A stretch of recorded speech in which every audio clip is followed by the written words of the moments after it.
High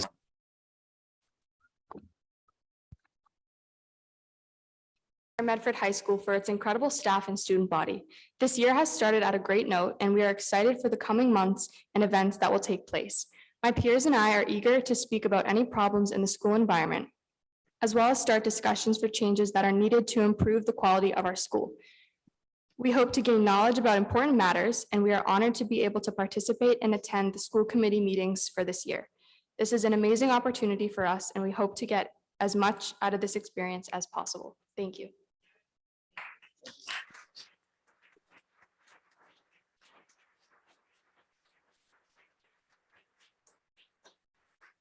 Thank you. If we could all please rise to salute the flag.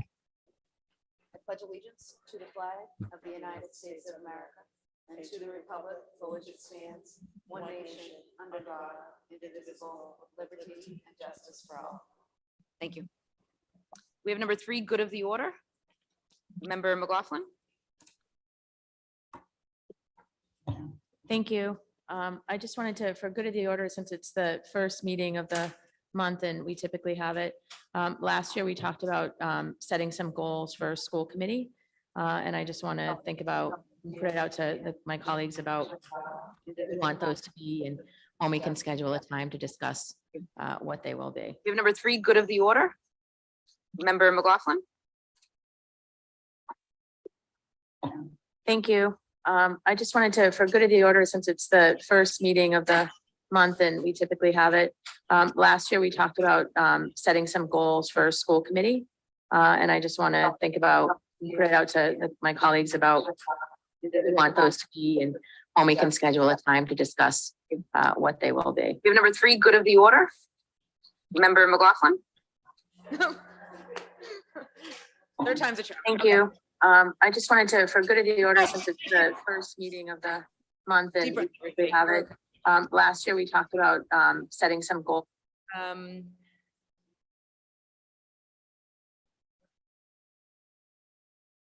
We do have a good of the order. Yep. Okay.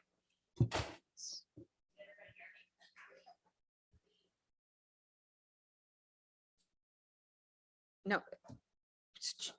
Yeah, just start. So again, I think everybody probably heard that a couple times, but you know, so we want to set some goals. We had voted last year that we were going to set goals for school committee. And so I just wanted to put out to my colleagues, you know, that we don't want to wait another, I assume we don't want to wait another whole month for the next good of the order to discuss this. So maybe I'd like to make a motion that we set a time, some, you know, a committee of the whole or something, maybe this month, to talk about setting goals. Sure. Motion on the floor by member McLaughlin, seconded by member Mastone. Roll. All those in favor? All those opposed? Committee of the whole will be scheduled in the next several weeks to discuss the good of the order and goals for the upcoming year. We have the consent agenda, bills and payrolls, special school committee meeting minutes, June 13th, 2022, and committee of the whole meeting minutes, June 22nd, 2022. Is there a motion for approval? Motion to approve. By member McLaughlin, seconded by member Rousseau. All those in favor? Aye. All those opposed? Paper passes. There are no reports of subcommittees. And number 6, report of the superintendent. Number 1 is superintendent's updates and comments. Dr. Maurice Edward Vincent, superintendent. Good evening. Good evening. Yes. As we begin tonight, I would be remiss if I did not mention that yesterday was the 21st anniversary of the horrific September 11th terrorist attacks on our country. I know that everyone remembers where they were that day when that first plane hit the World Trade Center.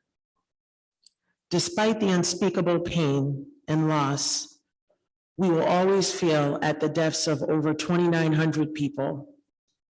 We also remember the sense of unity and service that was palpable during this time 21 years ago. Indeed, in our work educating students who were not yet born on September 11th, we strive to continue that commitment to service and in the hope that there will be moments devoid of tragedy in which we will once again feel, at least to some degree, that sense of unity. To honor the memory of all those lost, I respectfully ask that we rise for a moment of silence to remember all those who perished and for all the public safety personnel who ran to help the victims that day.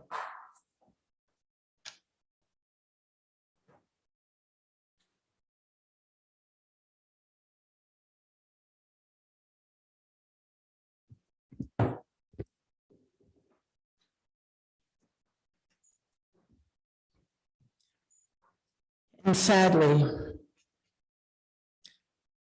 I would also like to ask that we just take one additional moment of silence to honor the memory of Kyle Roust, a 2019 Medford High School graduate who lost his life in a tragic accident this summer.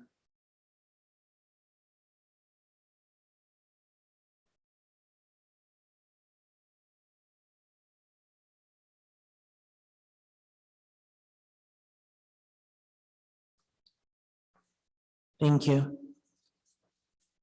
Over the last several weeks, this is regards to the opening of school, the hallways and classrooms of our school buildings have once again been filled with students and staff as together we once again embark upon a new school year. Administrators and first-year educators arrived on campus the week of August 22nd, and our new staff were treated to an induction week as well to help them get acclimated to the Mustang community.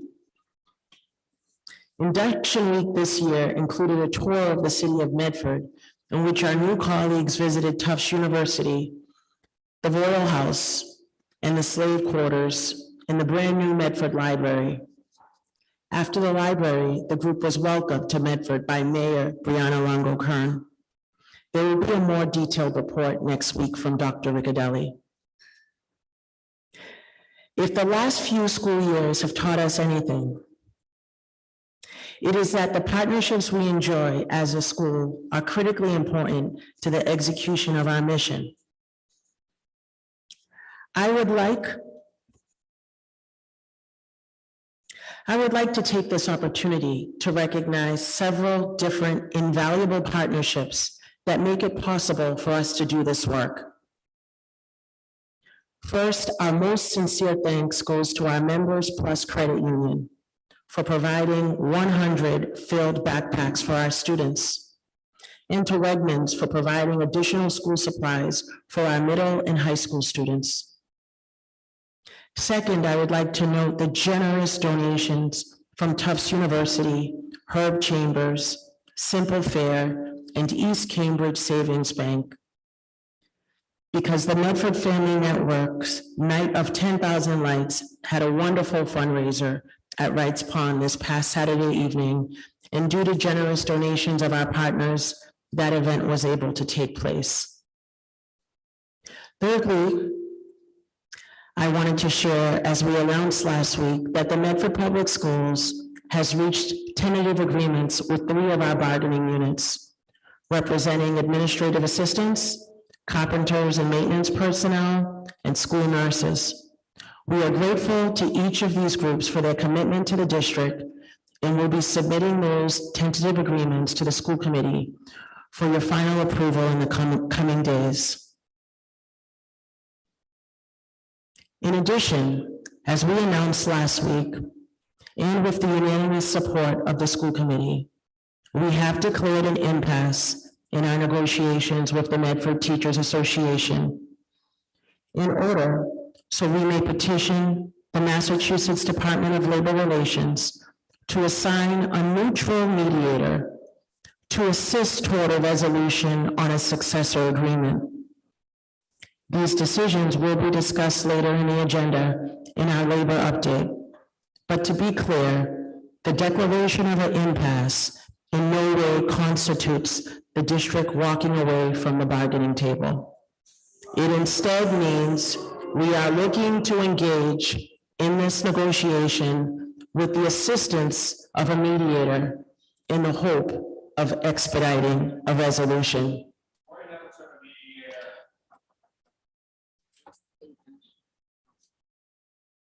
Do you have anything else to say, Mr. Dropnik? Thank you.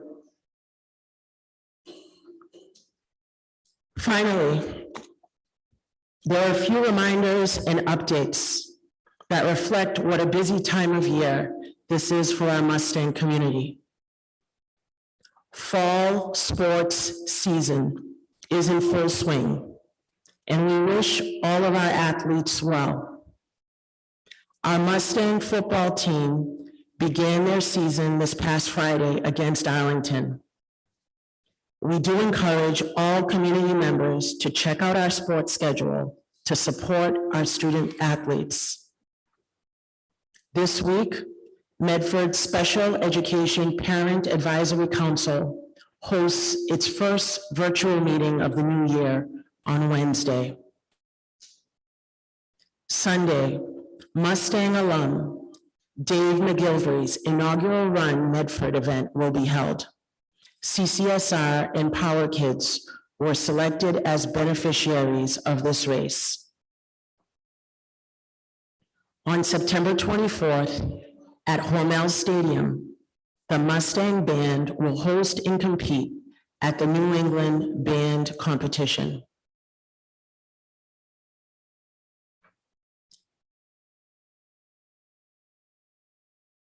And this year in Medford, we are opening with several new faces. While there are a very limited number of teaching positions and para positions that we still need to fill, we have successfully filled the vast majority of vacancies. As noted in one of my back-to-school bulletins, we are welcoming several new leaders into administrator roles. While we hope to have an opportunity to introduce you to several of these new faces in presentations in the coming weeks and months, I've asked our two newly minted school leaders to join us tonight. It is my pleasure to introduce Mr. Andrew O'Brien, formerly assistant principal at the Roberts Elementary School, who is now the principal of the McGlynn Elementary School, and Dr. Lori Hodgson, who is now the principal of the Curtis Tufts High School. Lori most recently held the role of school director at the Collegiate Charter School of Lowell. At this time, I would like to ask Mr. Andy O'Brien and Dr. Lori Hodgson to step forward so that they may be recognized.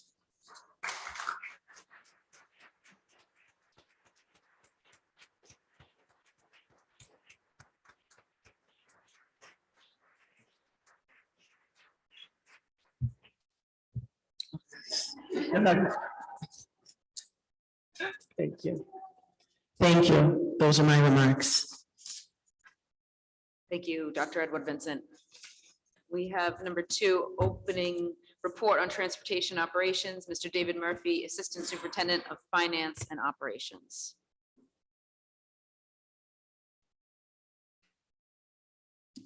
Thank you, Mayor, members of the school committee. Pleasure to be with you again. You had a wonderful summer. This first update is a very brief deck. We can just go to the one and only slide. As you know, and as the superintendent's back to school bulletins referenced several times, the beginning of school is always can be a bumpy period, particularly with respect to some of our operational areas, and that's certainly true in the area of transportation. So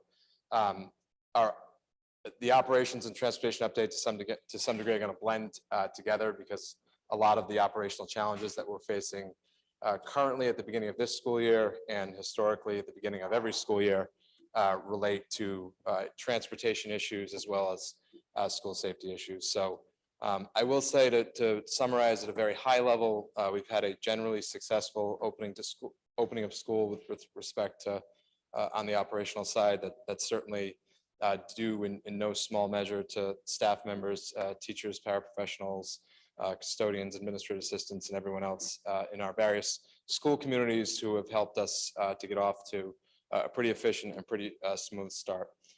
As referenced there in this slide, one of the priorities over the course of this summer, both for the Medford Public Schools as well as the City of Medford, has been our ongoing and continuous communication and work with the Medford Police Department to make sure that all operational concerns with respect to student and staff safety are being prioritized first and foremost.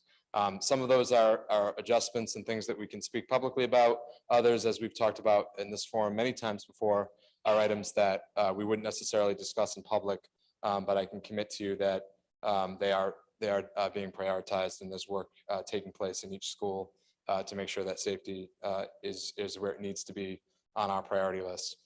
One of the ways in which we've tried to enhance safety is by taking a very close look at the traffic patterns surrounding each school. The traffic around our schools and our building administrators, particularly at the elementary level, joined Ms. Galusi and myself at the Medford Police Department headquarters last spring, when some of the traffic concerns were sort of boiling over in a variety of ways. And so we were able to put in some ad hoc solutions around schools, working with our the police department's traffic supervisors to make sure that we were able to troubleshoot some of those areas before the close of school last year. But we had all sort of left those meetings knowing that there were more things that we were going to have to do surrounding each school to make sure that dismissal in particular, for a variety of logistical reasons, student drop-off is we at the moment is not a huge concern. I recognize that there's some significant traffic issues surrounding the high school. Those issues, frankly, are not all pertaining to the high school. That's the area around the high school is seeing some significant construction work. And so some of the slowdowns that families and students have experienced during the drop-off at the high school, they really don't have anything to do. We haven't put in any changed protocols related to the high school on drop-off. Pickup, on the other hand, at a few schools has been a challenge in terms of the traffic and the congestion. And we've installed speed bumps at the high school, which I know has gotten a little bit of we've received some feedback on, which we always appreciate, as well as some various traffic strategies that we've put into place there. Overall, we are, from the administration's perspective, pretty pleased with how the first couple of weeks of school have gone. The parking lot at the high school is clearing out approximately 12 minutes, on average 12 minutes faster than it was previously. And that's with traffic having been slowed down due to the speed bumps that were installed. So I think our decision to move the primary student pickup area over to the West Courtyard Loop is from our perspective success, and that we think we've been able to improve safety. Before I move on to the personnel issue, which will also be a brief update, are there any questions either on the transportation or general operational front? Putting the human resources staffing questions to the side for a second, and I will be happy to answer those as well. Member McLaughlin and Member Hayes. Thanks for the update. And I'm wondering how families are able to let staff or folks know what transportation issues they're having. So, for example, if there is an issue with the bus, or if there's an issue with being 40 minutes in the line to get into the school because of the traffic remediation issues that we're having, particularly at the high school right now, what's the process for people to let folks know at Central? Sure. One, and then the second is I'm hearing some qualitative information around folks who are saying that they're being marked tardy, and want to know, what folks can do for that if that happens. I'm sure it's probably miscommunication or something along the lines, but just how can people address that too? Sure. Thank you for those questions, Ms. McLaughlin. I think my first response cuts across both questions, and that is families and caretakers should reach out to their school principal. School principal, particularly with some of these matters and sort of the normal rough and tumble of the opening of school. School principal, in the case of the high school, perhaps the assistant principal working closely with the house, is going to be the first line of defense in terms of being able to troubleshoot some of those issues, particularly with respect to students being marked tardy, because as a sort of general guideline, I don't want to say that students aren't marked tardy, because that's not something I would want. No offense to our student reps, I'm sure you're all on time every day, but it's not necessarily something that we would officially endorse or condone. But as a general guideline, even without some of the traffic issues that we've had, the expectation is that we're somewhat lenient in the first week or two of school, it's not uncommon to find individuals who have just found their way to the high school for the first time, wandering around various hallways, and they're, significantly removed from where they're supposed to be, and it's not through, no intention on their part. With regard to questions specific to transportation, if it's a specialized transportation issue, I would start with the Office of Student Services with Ms. Bowen and her team, because there are just a few nuances with respect to how we operationalize the specialized transportation issues and services rather. If it's a non-specialized transportation, then I would start with the Office of Family and Community Engagement, and Ms. Fidler-Carey has an email address that's available on the website that funnels all of those questions through, and then we go through and make sure that there's a staff member assigned to address each one. Can I just follow up on that? Thank you.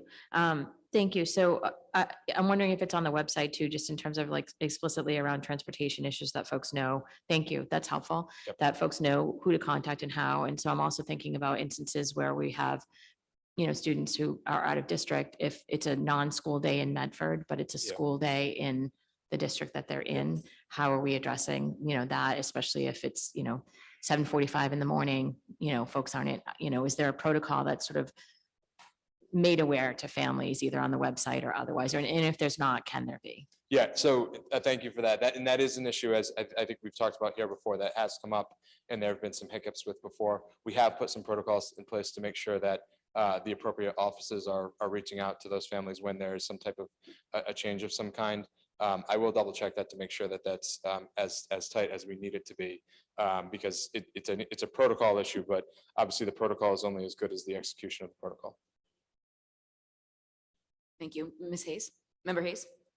Thanks. I had a question about the memo that went out about bus transportation and that buses are crowded. And Sure. I had several parents express some worries about that, especially I think there were a couple who were in the school for the first time and who aren't completely clear about the cutoff of the 1 mile. And they're concerned that they might actually be told that they can no longer take the bus. Their Yep. children cannot. So will there be a clarification of that soon, or how will that be communicated to parents if they are no longer going to access the bus? Thank you for that question.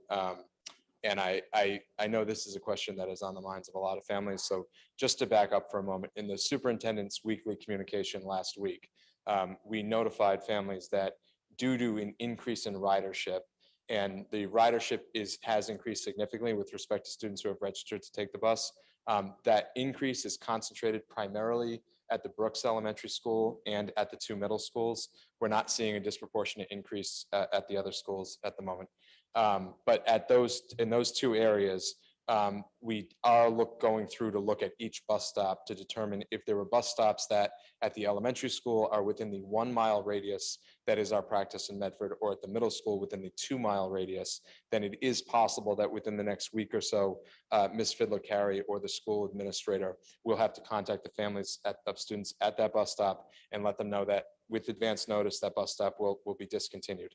Again, that's within the 2 mile radius for the middle school and 1 mile radius at the elementary school. And a very, very important caveat to that is no bus stop is eliminated without a safety analysis happening first. And so if the walking route to school is within the radius, but there's a busy intersection or a Fellsway or something along those lines that would prevent a student from being able to safely walk that route, then the stop will not be eliminated. There will be advance notice between the time that communication, I think incidentally, we're talking about a fairly limited number of bus stops. So I do not want to give the impression that every bus stop under 1 mile or every bus stop under 2 miles is going to be eliminated, because again, the bus stops that exist are typically there and should be there due to safety concerns. Those aren't going to be eliminated. But we do have isolated spots, again, particularly at the middle schools and at the Brooks, where stops have been created, probably shouldn't have been created, frankly, are within that radius and are considered a safe route. And that determination, just to sort of anticipate the next question, and a perfectly reasonable one, is made between the bus vendor, the Medford Public Schools, and the Medford Police Department. All 3 entities are consulted to determine whether or not that's a safe route. And at that point, that communication would be made to the families of students at that particular bus stop. Again, we're it's a limited number of bus stops that are going to be affected by this. I think any bus stop that is going to be affected will likely be notified before the end of this week. I'm sure Ms. Fiddler-Carey will text me if my timeline is off on that, but I believe it'll be before the end of this week. And then there'll be a 2-week lead time before we do a consolidation. So, so I know for example, in my case, I was given a choice of 3 different bus stops that were really close, all were close to my house. So when you say a bus stop is eliminated, those families are no longer eligible for the bus, or they need to go to, I just think that could be confusing. If they're within the radius, it's the bus stop that gets eliminated, not the student. So typically this, in your case, frankly, one analysis, and there's a variety of systems we're putting in place. We've just retained a new vendor, Transfinder, that will help us to be able to do this analysis in a slightly more sophisticated way. But if it's really the case that in the Hayes household, there are 3 bus stops in such close proximity that you would have no particular preference amongst those 3, then I would say it's probably the case that one of those, at least one, could probably be eliminated. And that's the type of analysis. It is possible that we will go through, there will be stops eliminated, and very, very few families will be affected. I think it's very unlikely that no families will be affected, though. Thank you, Mr. Murphy. Member Graham? Do you anticipate any bus stops being eliminated that would be otherwise inside of our policy? So within like a bus stop, more than a mile away, more than 2 miles away, being eliminated? I can't anticipate, I can't think of any circumstances under which that would happen. Because we're not looking to change, in this moment at least, the practice of the 1 mile and 2 mile radius for the respective levels. So I can't think of a circumstance under which a stop beyond that radius would be eliminated.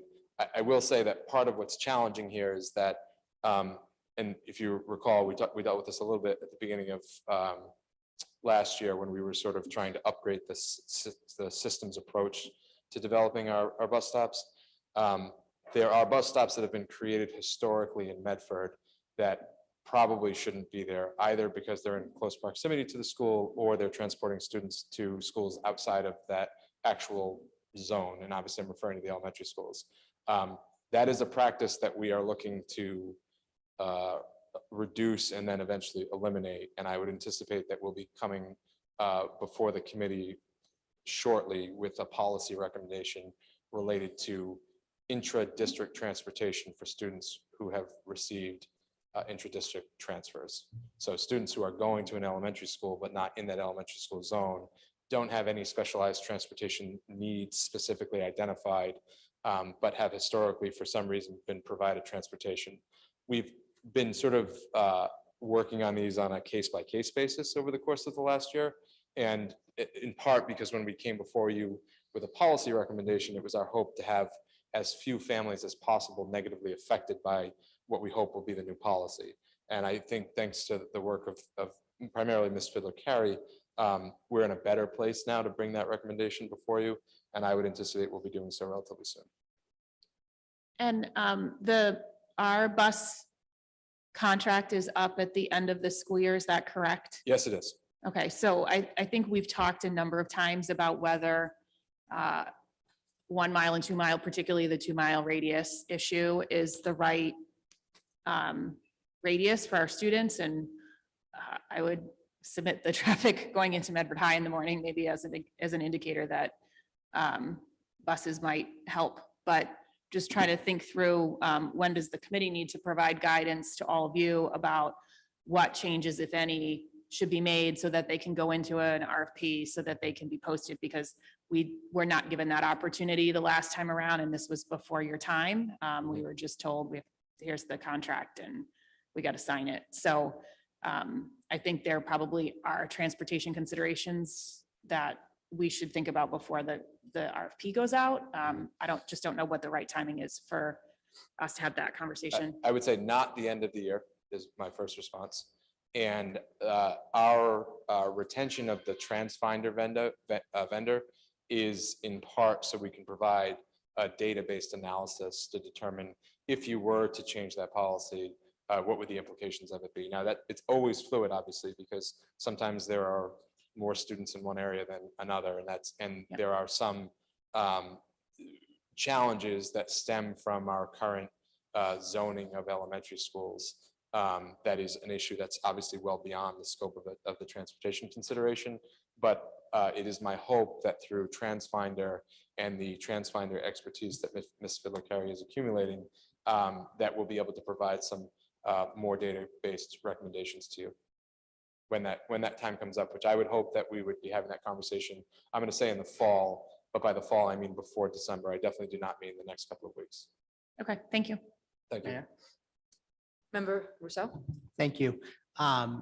You said that just now that the transportation and the zoning of the schools, but I don't remember your exact words, but I just want to be sure that we do not get in a situation where we sign a contract, a year later, we decide to rezone, and we are limited because we have a contract for the bus. Now, I've not been a part of a school system where the rezoning happened and how that would impact busing, but I can't imagine it doesn't impact busing. So I want to make sure that if we do pick up the incredibly hot potato of rezoning, we're not throwing ourselves into this fire and then really being stuck because of how we decided our bus contract. So are those things truly as separate Well, as I hope?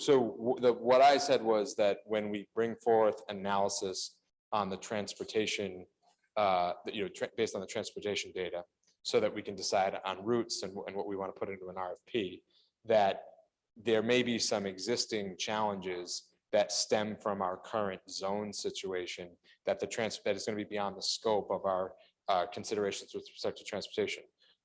I think I fully agree with the sort of underlying point that you're making, which is that our zoning system should not be dictated by a vendor agreement with our transportation. And I think the way that we guard against that is just making sure that the RFP affords sufficient flexibility to make sure that we are receiving the service that we need, irrespective of whatever other decisions the school committee makes with regard to zoning. Last point, very quickly though, is that any changes to zoning, which, as you know, we're not discussing tonight, but is something that is, as you called it, a hot potato, but it's certainly that. And it's also one that's very consequential for a district. So much so that it is not uncommon for when changes are made in a district of this size, for there to be a lead time with respect to implementation. And it wouldn't shock me, frankly, if the lead time actually exceeded the length of what is typically a 3-year contract. So that may be one way in which we sort of are able to separate the two issues. But generally speaking, I would say a vendor agreement can't hamper our ability to provide service to students. And zoning is one of the ways in which we provide service to students. Thank you. Thank you, Mr. Murphy. I thought, did you have one more transportation follow-up? Okay. Mayor, from the chair, just Sorry. one question. Of course. I know we talked about changing routes. I saw one request come in for an additional route. How many requests do we have for additional routes? I don't know the specific number of additional routes, but I would say that our primary bus vendor of Eastern Bus is experiencing the same challenges that we are as an organization with respect to workforce depletion. And so at the moment, the prospect of additional routes, I would say, is pretty slim. There are a lot of requests that come in, essentially, good faith questions and requests that we do our best to accommodate, but our responsibility is to make sure that the system as a whole works and we accommodate whatever individual requests that we can. I can try to get some specific numbers in terms of if we have any data to suggest that there's sort of a demand that's not being met. Yep. But generally speaking, I would say at the moment we're meeting more demand than we really have capacity to meet, which is why we're talking about the potential elimination of stops. Okay, thank you. And if Megan is watching, feel free to correct me, and I'll try to correct myself before the end of the meeting. So with that, Move Okay, on move to, on. number 3, report on personnel, Mr. David Murphy. oh, I'm sorry. Oh. I thought I jumped ahead. Personnel. We have we worked hard over the summer to fill as many of the personal vacancies as possible. Our administrator ranks are now fully staffed with the elevation of some teacher leadership roles, including our coordinator of world languages. and coordinators of performing arts and fine arts. And I believe will be similar as we did the school leaders this evening, introducing those individuals to you in the coming weeks. And with respect to teacher and paraprofessional roles, we have 7 teaching positions for which we're looking for either permanent appointments or long-term substitutes. I believe the breakdown is 3 permanent positions of late summer resignations and 4 long-term substitute positions at various schools that we're looking to fill. We are, as we were last year, facing a significant challenge with respect to our paraprofessional staffing. It is comparable to the situation that we had last year, around somewhere between 15 and 17 vacancies across all schools. And that's obviously a significant issue that is not uncommon. There are other districts are facing, it seems, challenges of similar scale, but definitely something that needs to be addressed in the coming days. From the chair, so 7 positions open full-time now, 15 to 17 last year. 15 and 17 paraprofessionals this year, Paras. 7 teaching Oh, positions. okay. Of the 7 teaching positions, though, just to be clear, 4 are positions that would be filled with long-term substitutes. Member McLaughlin, do you have a question? I do. Yep. I did it again. Thank you. Obviously, the paraprofessional issue is very concerning. I know that you and I have talked about this a number of times as well, and I'm mentioning it here publicly because I think folks know that it's an issue as well. So it was brought to my attention earlier today that even postings for the paraprofessionals, if we could just go across all platforms and any platforms that are out there for postings. And I know every district is sort of looking, but the CPAC sort of alerted us tonight that there's not postings in different job listings. So I know a lot of folks go to School Spring, and I forget the other one, some of the other ones that are more popular for the world of education. But if we're really trying to cast a wide net, if we're going to places like, idealist.org and LinkedIn, and I mean, not LinkedIn, Indeed, and some other places, just to make sure that we're casting as wide a net as possible. I'm very concerned about the obvious potential legal ramifications, especially when there are students requiring paraprofessionals on a one-to-one basis in their classroom. And I know if maybe through the chair or through the superintendent, if the director of pupil services wants to, address that at all, just for public consumption, that would be really helpful in terms of how that's happening, because I'm getting a lot of questions particular to that. So I'm also thinking about like our therapeutic learning program in classrooms. A lot of those children specifically, we talk a lot about our most vulnerable students, and they're also our most vulnerable teachers and paraprofessionals in those classrooms. So how are we really working to remediate? And I know in some instances, Central's going into the classrooms, which I'm sure that's an extra burden on everybody as well. So how can we help? How can we help spread the word? What can we do to get extra help in there? And also, I'm sure that we're meeting legal requirement, but just if you let folks know what that is and what that looks like would be helpful. Thank you. So at this time, we're doing the best we can to fill the para positions. We are expanding to different platforms to see if we can get more candidates. We've also created flyers that we're putting up in the library, grocery stores, restaurants to see we have gotten candidates from those flyers. We continue to try to meet every student's needs. We are extremely short-staffed, so if there is an area that we're not able to be compliant in, we would look at what compensatory services would be for those families, and that would be at a team meeting it would be discussed. But it's an ongoing recruitment that we're trying to get paraprofessionals in as quickly as possible. We were able to hire 1 or 2 in the past 2 weeks, but it's slow. We're working as hard as we can, and we're trying to expand it to as many people as possible to help us out. So if you know anyone that's looking for a position, tell them to, send their resume my way, but we are going to expand the platforms as well. Can I follow up? Thank you. Can I follow up there? Thank you. Just to follow up to that, thank you, Ms. Bowen, and appreciate that. And obviously, if families have concerns, they can reach out to their ETL at the school, letting them know if there's concern specifically around paraprofessional coverage. But obviously with one-to-one for compensatory, I know you're talking probably speech, OT, that sort of thing, but you can't do compensatory for one-to-one in a classroom. So you obviously have to, So we would have to have a Yeah. team meeting to discuss what the specifics would look like. So Yeah. if it's a student that needs a one-to-one in math, we may offer some sort Right. of tutoring services after school or Right. something like that. So it's taking each individual case, right. case by case, and seeing what the services that we're missing and how we can provide that to them. Okay, because I know some IEPs have one-to-one for the student specifically, and sometimes with the shortage, if there's a paraprofessional in the classroom and they're assigned to a student one-to-one, but they can also be acting as a classroom paraprofessional, so then it's two roles that they're trying to fill, and obviously if the IEP is requiring them to fill one, it's sort of tricky. It is So very tricky. It is really tricky, Yep. I know.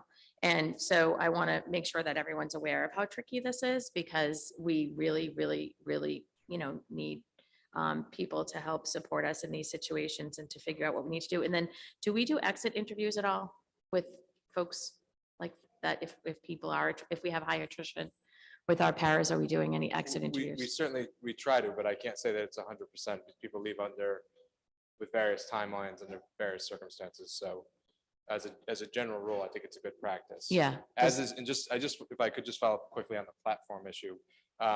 It's the administration's policy to use every platform available to us, particularly for some of these positions where there's both high turnover and high demand and high volume.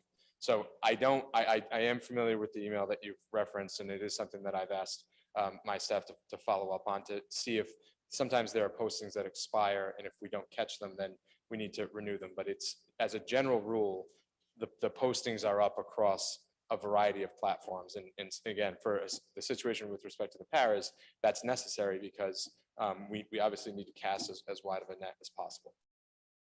Yep.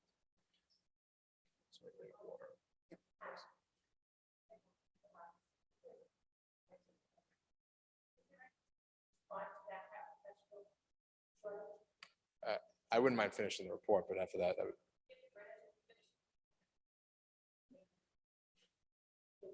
It will. Oh, just, yeah. So really, it's good to see. You're good. Were there any questions related to the vacancies or with respect to, I think we left off with the teacher and para positions. Mayor, Member Rousseau? are any of the, do you know off the top of your head the teacher positions that are open? I mean, like if we have one calculus teacher and we don't have a calculus. So they're non-classroom, traditional classroom teaching roles, but they are all high, most vulnerable student supporting positions. So Okay. they're all high priorities to face. It's not, so it also means that there's more flexibility sometimes with respect to how we make sure those services and support are rendered, but they are all in that job category. Thank you. Sure. You should be careful standing next to me there. It's a dangerous place. Just to clarify. Name and address for the record, and then Gina please. Capola, president of Paraprofessionals, instructional tutors, OTAs, PTAs, kindergarten assistant, and anything else that comes under assistant. Nice to see you all. I just want to clarify for the record, the reason why we have the shortage is, as you know, it's the money. And a lot of cities and towns have poached, should I say that word, our brightest and best, okay? And I had the mayor of Somerville say to me, "We're so glad that you trained them. We know how Medford trains paraprofessionals so good, but we're taking them one by one." That's what I was told by phone call, by the way. So I want to say that, yes, Ms. McLaughlin, there is a couple of paras, which I will talk to Ms. Bowen about tomorrow, that are doing 6th, 7th, and 8th, and that's impossible. If you have a teacher that's in 7th grade, "Oh, excuse me, I have to leave for 8th grade. Sorry if Tommy's not feeling well." You see what I'm saying? That's unheard of. And we can't possibly have that anymore. Not for $17,300.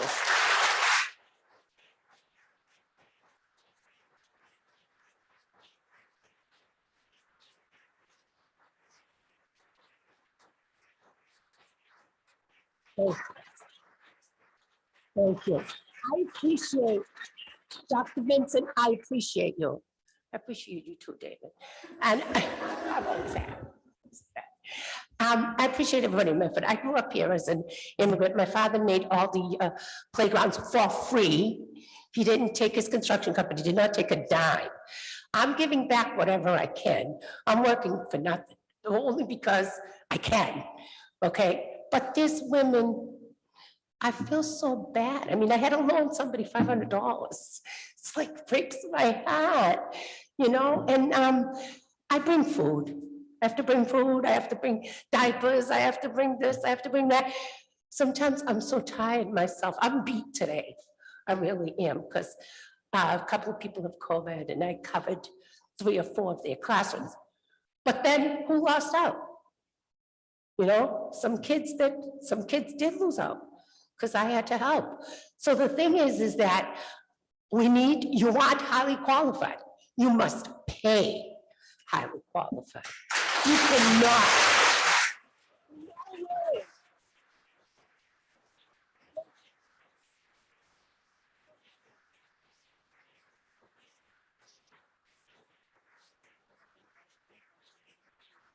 So I beg you, love and light to all of you.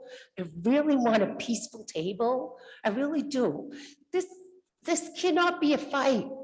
We love people. We want to go in, we want to work, but give us a little bit more. That's all we're asking. I Thank you, appreciate you Gina. all. Thank you for Thank you, Ms. listening. Coppola. Thank you.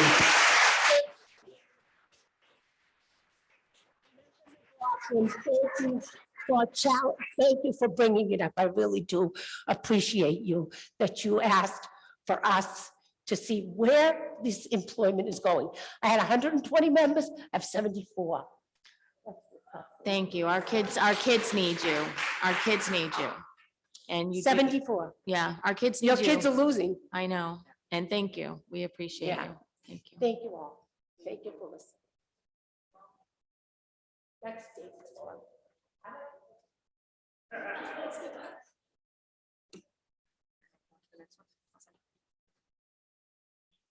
We have next up, number 4, labor update, Mr. David Murphy, Assistant Superintendent of Finance and Operations. Mr. Murphy. Thank you, Mayor. So a closely related topic to what we were just discussing with respect to personnel is our ongoing negotiations over successor collective bargaining agreements. And you'll recognize the slide before you today with a few modifications from the last time in the spring when we updated you as to with respect to our ongoing negotiations. Several units obviously are still in the midst of negotiations, and we'll talk a little bit more about the teachers with respect to the school committee's declaration of impasse momentarily. But as the superintendent said in her opening remarks, and as we announced on Friday, the district has entered tentative agreements with 3 of our units, our carpenters and maintenance unit, our administrative assistance unit, as well as our school nurses unit, who I'm happy to say ratified that TA earlier this afternoon. So this is obviously progress, and we're happy that we're able to move forward. The district's bargaining priorities and objectives have been the same since we first started discussing successor agreements last year. I will say, just to be candid, at the last time that I provided this information to you, you may recall that one of the members made a motion to make the district's proposals public at that time. I was grateful that the mayor gave me the opportunity to speak before that motion was voted on, and I asked you at the time to not direct us to do that because where we were in the course of the negotiations, I did not think that that would be a prudent or a strategic move. That was not, frankly, because, as you'll see this evening, there was anything that the district felt that we had to hide with respect to our negotiations. In part, many of our proposals can be inferred from our budget process, and we've been very open with respect to the goals that we are looking to advance in the district. Unfortunately, the way that some of the negotiations have progressed since that time, the consensus amongst our team, and I'm grateful to have the unanimous support of the committee, those variables have changed significantly. And at this point, for purposes of making sure that these negotiations do not any more than they already have disrupt our operations as a school district, we did feel the need to present a number of items tonight publicly. Before moving into that, though, with respect to the tentative agreements with these 3 units that have completed success or TAs in the course of the last week, these are modest reforms. I want to be very clear about that. I want to be also clear that as is the case with all of our bargaining units, all the bargaining units are those that we're negotiating with, those that we're in impasse with, and those that we've recently reached deals with, are all comprised of individuals that are spending day in and day out serving the Medford community. And when the district feels as though there's something that we need to change, it is because we feel as though there may be a practice that could serve the interests of students better than the current agreements would allow. It is not because we have any reservation or hesitation with respect to the dedication or the commitment of the individuals who are in these units. With respect to those modest, that they're listed here, but generally speaking, the compensation agreements follow a 2% cost of living adjustment. As is always the case, that does not mean that it is 2% all in. There are either modest longevity changes or modest step changes or things of that nature, but the cost of living increase across these agreements was within the budgetary confines that we had discussed last spring. On the reform side, the new administrative assistant agreement includes a new performance evaluation instrument, which was something that the district prioritized. I will say that the bargaining unit was exceedingly constructive and collaborative with us as we went back and forth as to what would be a fair way of implementing that type of instrument on some of our non-licensed personnel. With respect on the school nurses side, we are for the first time, as I understand it, certainly first time in this agreement, recognizing the national board certification as a basis for lane movement, which in discussing this contract with both our previous health services director as well as our current health services director, Ms. Hines, we felt as though that was a credential that would be reflective of increased capacity to support and serve students in a school environment. So we're very happy about that. Dr. Edouard Vincent said it earlier, but these TAs will be going to you for your approval within the next week. Again, I've already given you a sort of a high level summary, but I would just say in closing with respect to the TAs that these are all within the budgetary confines and the objectives that we had set out all the way back in June of 2021 when the contracts were coming due and we were getting ready to move forward with those negotiations. You heard me say a lot in the spring that there's sort of no way to talk about negotiations without talking about the budget, and there's no way of talking about the budget without talking about negotiations. And so just as sort of a refresher, we're operating with about a $69.3 million operating budget this year, the vast majority of which comes from our local contribution from the city of Medford, and then a smaller portion from our Chapter 70 allocation, that's being the state allocation that comes from through the state's allocation and through and through the taxpayers from across the Commonwealth of Massachusetts. There are external funds that supplement that for various causes, but generally speaking, when we talk about our operating budget, we're looking at that it's approximately just below $69.3 million. We had said in the course of the budget that you approved in June that we were projecting for a 2% cost of living increase. As I said in the TAs thus far, we've been able to stay within those parameters. It's also what was allocated to non-unit managerial staff at the beginning of the fiscal year. And altogether, a 2% across the board, meaning all units and non-unit personnel, we generally estimate to be about $1 million. I'm going to walk through some of the specifics of our negotiations with the Medford Teachers Association. I'm well aware that many of representatives from the MTA are here this evening. I also just want to say up front, I know that there will be, I suspect, a bullet point or two that some of our guests will not agree with, and I certainly appreciate that. It's my responsibility, frankly, to articulate the district's position. And when we're in a difficult position as we are right now, from a labor perspective, I don't think it is helpful to not identify what those areas of disagreement are. So I'm going to ask for the opportunity to walk through that. So with respect to a timeline, the negotiations team has met 17 times.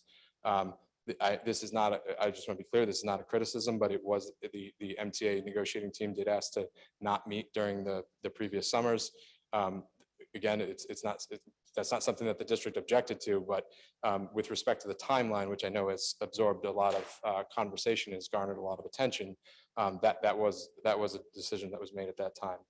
There were approximately 14 issues that have been discussed at the negotiating table. I understand, given what appears to be some of the animosity that's been generated, particularly recently, I think it would be reasonable for folks to infer that there's tremendous disagreement over a variety of very significant issues. I'm actually happy to report, and I'd like to think that sentiment would be shared, that on the vast majority of issues, there was mutual engagement by both parties, and either tentative agreements were reached, or we've exchanged proposals with identical language, which whether you have a lot of bargaining experience or not, one could infer that that means we're close to a tentative agreement if the parties continue to give each other pieces of paper that say the same thing on them. At least in my experience, that's been the case. Also not uncommon, most of the issues that were raised by the union. The district responded to each issue that was raised and attempted to engage meaningfully. I will say that there were a number of issues that were raised by the union that I do think have underlying benefits that directly serve students, and I think the union should be commended for that. It's not the case, frankly, in every district, and it's not the case in every negotiation. And so that part of the reason that we were able to engage as constructively as we did was because there were a lot of really valid and good points that were raised. And we attempted to respond in good faith and make sure that ultimately the language that changed in the contract changed in a way that would advance the actual mission of the organization and not just serve the interests of adults. And so I do want to credit the association for bringing forth a number of those issues. And I want to say clearly that the district engaged on those issues and got to a point that, as I said, either there was a tentative agreement reached or we were exchanging identical language, which would at least lead me to believe that we were close to an agreement. There have been a few issues that have been discussed publicly, not by the district at this point, but a clarifying point that it became apparent to us as we saw some of the communications that were circulating around the district is that all substantive proposals for any type of reforms that the district was prioritizing, we communicated as early as last spring a willingness to withdraw those proposals. And so it is not the case that all parties received exactly what they want based on their initial proposals. And there are a couple of issues that the union has prioritized that while the district did engage and made counter proposals on, we've reached a point where we don't necessarily believe at this point that there's room in this negotiation to change the current contractual language on. All of those issues, and particularly the ones that the elementary prep time that I know has been spoken frequently about publicly in this forum, that issue has been withdrawn. It is no, as far as the district's concerned, it's no longer being negotiated. And so I recognize that there are some qualifiers there, but if you see that last bullet point, from the district's perspective, and I can only speak from the district's perspective, this negotiation, the scope of this negotiation is now narrowed to financial issues. And those financial issues, for some of the reasons that we're going to talk about tonight, and I think the ones that are for reasons that are very clear, particularly to the people whose income is being affected by those issues, those are very serious issues and they're very real issues. And no matter how steadfast our disagreement might be with respect to what's responsible budgeting and what's responsible negotiating, I don't want to do anything to suggest that we diminish the consequence or the impact of what we're negotiating. And certainly for some of our other bargaining units, as Ms. Coppola just shared with us, it's both a real impact on our employees, and it's a real impact on our ability to function as an organization.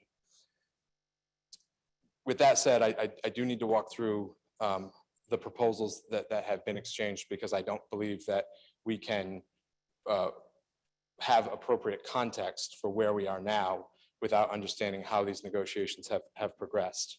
And I will say, just as we go to the next slide, if I had to identify an objective for this presentation tonight, it is definitely not for everyone to agree that what the district is offering is good and is fair, and that everyone should just come to the table and sign on the dotted line. That's not the point of the message that the district has been circulating over the course of the last week since the declaration of the impasse, and it's not my objective tonight.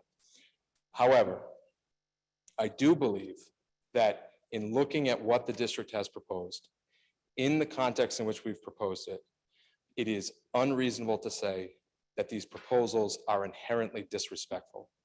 And I think it is even more problematic to say that that is their intent. Because for those of us who do this side of the work, which if you haven't pieced together is not necessarily the most enjoyable part of the work, the idea that we would do this with some type of latent intent or explicit intent to disrespect people or to not treat them with the dignity that we think educators should be afforded is far removed from reality. And I think that the employees of the organization and the members of the Medford community have a right to know where the district administration stands. And I think they, at this point, have a right to hear directly from us, which is why we're presenting this to you and why we're soliciting the support of a mediator to try to move this forward so we can mercifully move on from this topic and start focusing on the actual work of the Medford Public Schools. The union's initial wage proposal was for a 6% increase per year, 18% over 3 years. There were other compensation components to that, but that was certainly the centerpiece of that. The rationale provided and has been provided publicly, so that I'm not speaking on their behalf, and they can certainly do that on their own, was due to the pronounced inflation that is affecting the country as well as the Medford area, as well as the significant hardship that all educators have endured during the COVID disruption. I'll touch upon both of those points, the inflation argument as well as the COVID argument momentarily. But before we get to that, I need to say publicly what I've communicated to the union, which is that a school district in Massachusetts with a 2.5% cap on the aggregate income, property taxes and the revenue that can be raised cannot afford anything close to 18% over 3 years. To be clear, this is an initial proposal, and I don't believe that anyone felt that they were going to receive an 18% increase over 3 years. However, because of that proposal that was made in January, the district was faced with two choices. We could make a proposal that was very, very low to give us the room to negotiate to get into the vicinity of where we knew we could sustain based on our budget. But by giving that low proposal, it was inevitable that it would seem disrespectful. The second choice was to make a proposal that was in the vicinity of what we could responsibly afford, and then be in a position where we were boxed in and could only make minuscule or incremental movement from the point of that proposal, and then be accused of being disrespectful because our movement was so slow. This was communicated multiple times in multiple forums. After 2 months, the district made a wage proposal in the hope of moving the discourse forward. That proposal was 2%, 1.75%, 1.5%, which, as I said, is very low. But on March 29th, which I believe was the date that we made that proposal, and perhaps March 27th, it was the last week of March, we felt at that point that was our only option to try to move the conversation forward. We also, in that proposal and in every compensation proposal since, offered to use the grant funding that was available to us to supplement that pay, provided that that supplement was not incorporated into the base pay. That's been the district's position from the very beginning, that while the grant funding is temporary and will not exist in a short period of time, given our prioritization of valuing our staff, respecting our staff, and recognizing the difficulty that our staff has gone through, particularly over the last couple of years, that it is an appropriate use of that funding. There are some logistical hurdles, frankly, to using that money, and that's something that we've tried to work through, and we've tried to be as transparent as possible with respect to those proposals. From the time that we made that proposal through today, they have been, in our view and our team's view, mischaracterized as an attempt to shortchange our teachers. And I sincerely regret that that is the impression that has been made, but it is, in my view, disconnected from both what we have done at the bargaining table as well as what our intentions have been. If we go to the next slide. As I said, the 18% proposal was an initial proposal. And as we said in our statement last week, the current divide is between a 7.25% proposal that the district has made and a 10% proposal that is on the table from the union. The 7.25% proposal does not include that supplemental pay made possible through the COVID-related grants that we are attempting and have been attempting for several months to provide to our teachers. If factored in cumulatively, that would have the real feel of an approximately 9.1% increase over a 3-year period for all teachers. It would be the 7.25% divided by 2.5, 2.25, 2.5, and the $1,000 per teacher per year for 3 years, with again that supplemental pay not being incorporated into the base for the reasons that I referenced earlier with respect to the city's capacity. On June 6th, the union made a presentation before you, similar to what I'm doing this evening. I believe that was the date that I asked you not to make me do this publicly, and that didn't work out. So now I'm doing this publicly. And in that presentation, the union presented an analysis. If we go to the next slide, the union presented an analysis that we could absorb as a district in our operating budget a 2.25% increase. Now, again, as I said before, we had budgeted 2%, and frankly, like the difference between 2% and 2.25%, when we're dealing with a $69 million budget, is relative, I would say. It's not, frankly, an analysis that the district deeply disagrees with. As I said, right now, our proposal is 2.5, 2.25, 2.5. So to be clear, we do not disagree with the MTA's analysis of our operating budget capacity. Where we do disagree and where we think the facts do not support the arguments that were made on June 6th is the idea that the ESSER money, meaning the temporary grants allocated to the district for purposes of responding to the COVID-19 pandemic, can be used to somehow bridge a gap between this contract and some future date where there is additional revenue. Okay? We disagree with that both because from a regulatory perspective, the guidance that we have received from the state and federal government would indicate that this would be an impermissible use of that funding, but also because it would create a structural deficit that may or may not be filled. Now, to be clear, there are different ways in which that structural deficit could be confronted. The taxes in the community could be raised. That could certainly raise sufficient revenue and expand the capacity such that an agreement similar to what the union is proposing could be a viable one in the future.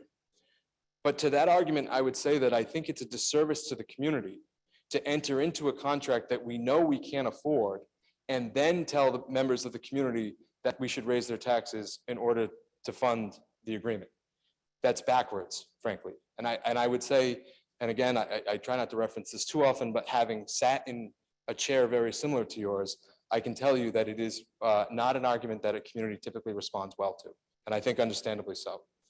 The other way in which that structural deficit could be confronted would be if there was additional revenue that came in from the state through increased allocation of Chapter 70.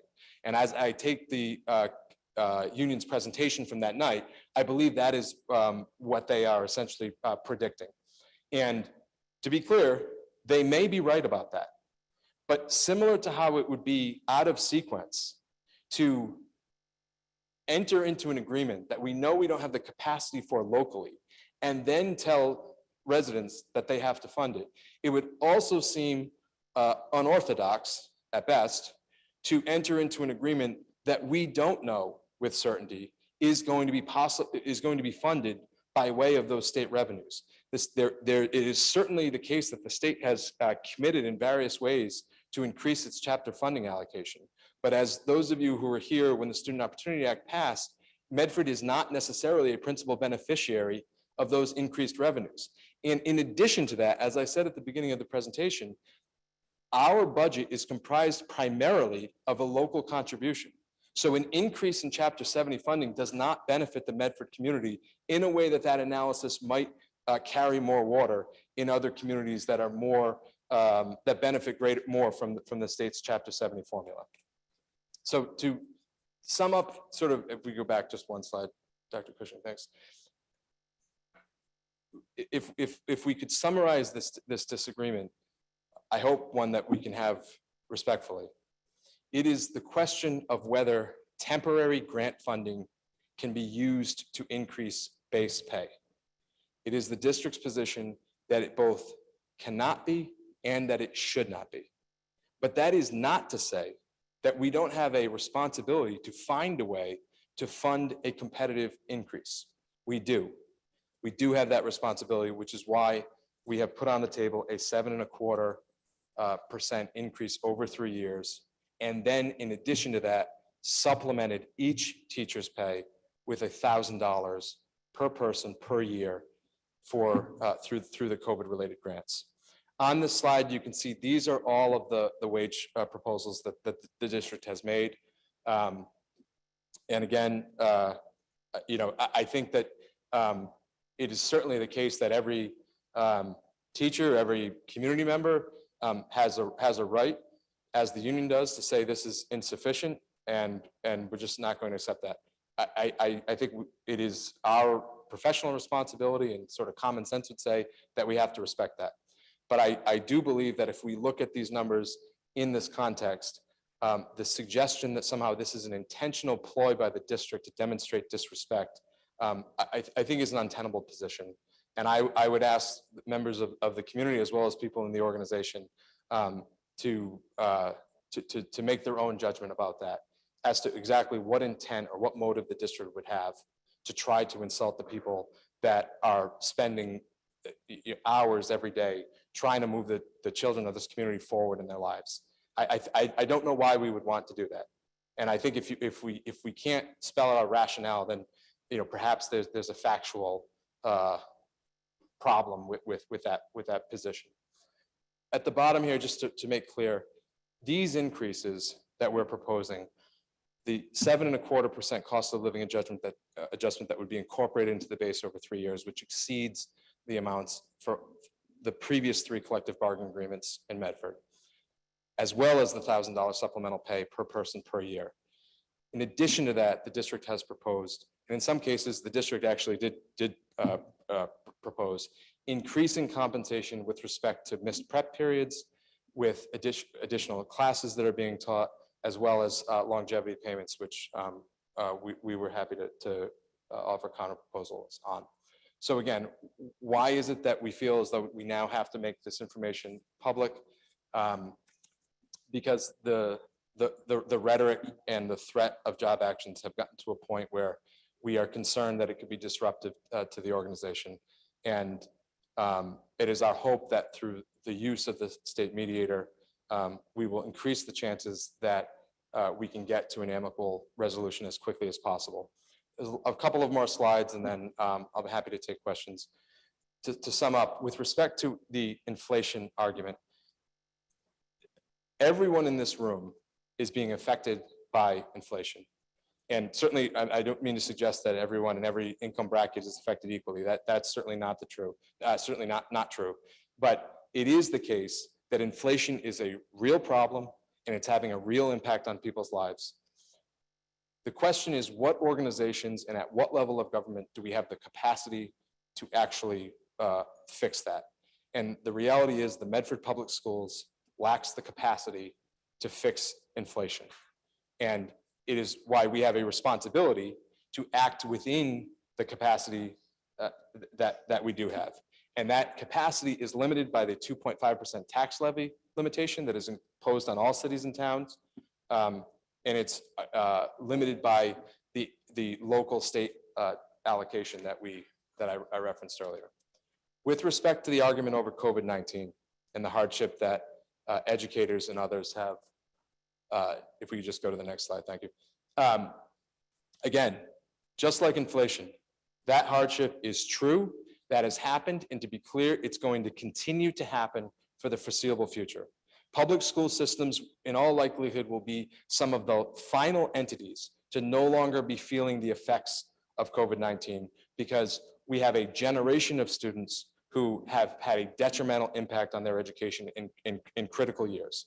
And so it is for that reason that while the primary purpose of this grant money that became available is to fund initiatives that can support students directly, it is definitely the case that there is a need to supplement the pay of educators because their work has materially changed. And that is why we're trying to use this funding and have been trying to use this funding to supplement that pay. But we have a responsibility to the people that will be working in this community years from now and to the students that will be going to school years from now to not do so in a way that creates the types of structural deficits that will inevitably harm students. And to be clear, how they will harm students is that if we create a structural financial deficit that does not have an adequate response to offset it, it will be the positions that support high need learners that don't exist. And I recognize that there are constituents that don't like when we speak as directly about the possibility of not being able to retain as many jobs. And I know that there are some constituents that don't like when we talk about the direct impact it will have on our most vulnerable learners. I hope for those two constituencies, I am offending them in equal measure when I say, I don't know how else to do this job other than to tell you that if you enter into an agreement that you can't afford, the students who are most at risk, who are most vulnerable, who have the most needs, will be the ones who suffer. That is not an attempt to appeal to people's emotions. It is not an attempt to pull on people's heartstrings. It is an attempt to do the responsibility that this committee gave me over 2 years ago to analyze the district's finances and make clear to you when there are problems in the offing. This would be a disaster. Finally, with respect to pay equity, and to follow up on the points that Ms. Coppola made earlier, the teachers' collective bargaining agreement drives the budget of the Medford Public Schools. That's true for every school district. It is the primary driver because, as you've heard me say before, we are an organization of people attempting to educate people. And so whatever agreement governs the most people, that's what's going to drive the budget. And so for us to enter into other agreements, particularly ones in which there's a clear direction from the committee and a clear market forces, as Ms. Coppola alluded to, that would require us to look at potential increases that are disproportionate to what some of the other units are experiencing. It is problematic to do that with this variable being uncertain. And to be clear, this committee has been uniform in your commitment to increasing paraprofessional pay.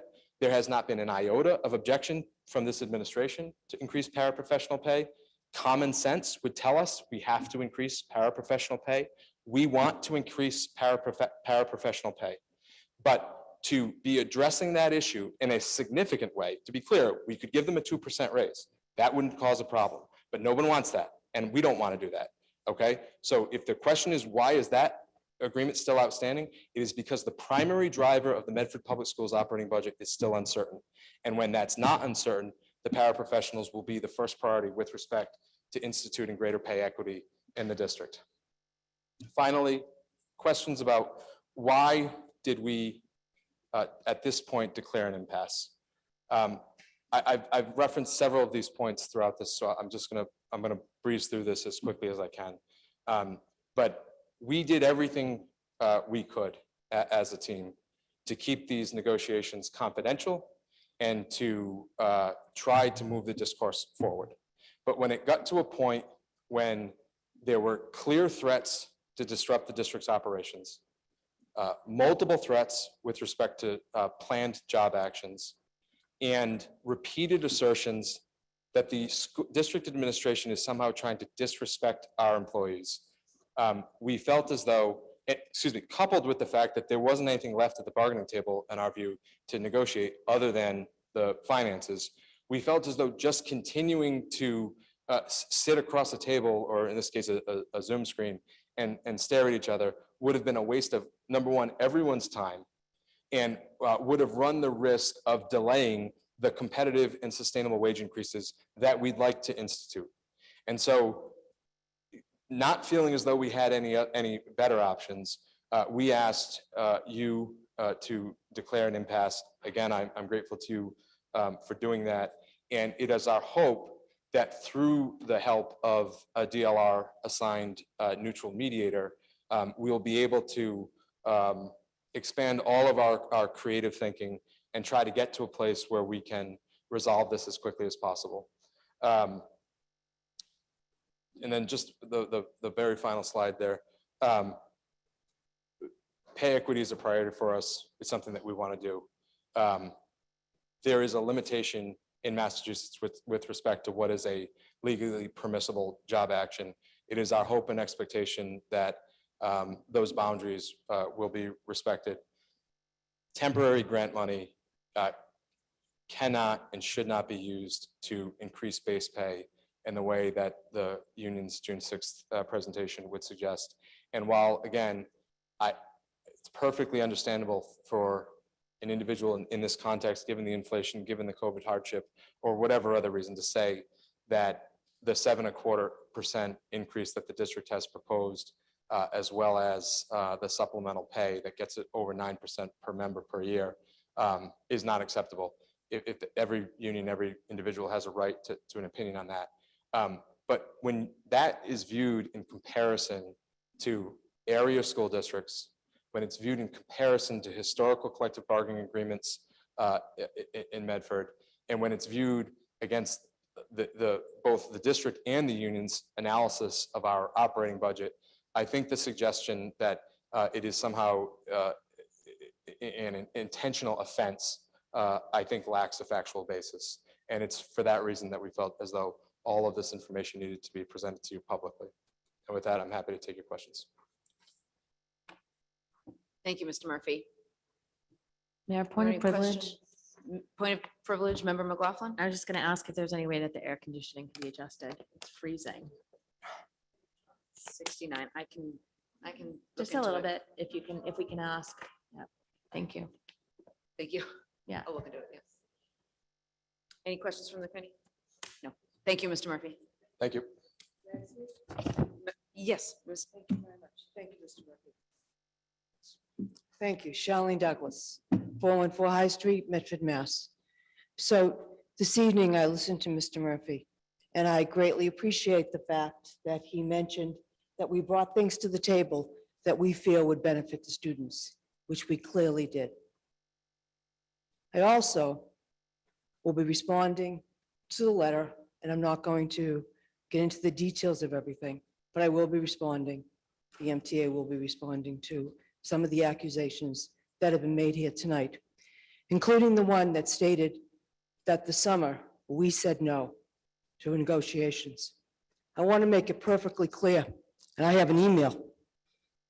Mr. Murphy and I, we were doing off-the-record proposals, and during those off-the-record proposals, we both agreed that the last off-the-record, Mr. Murphy, correct?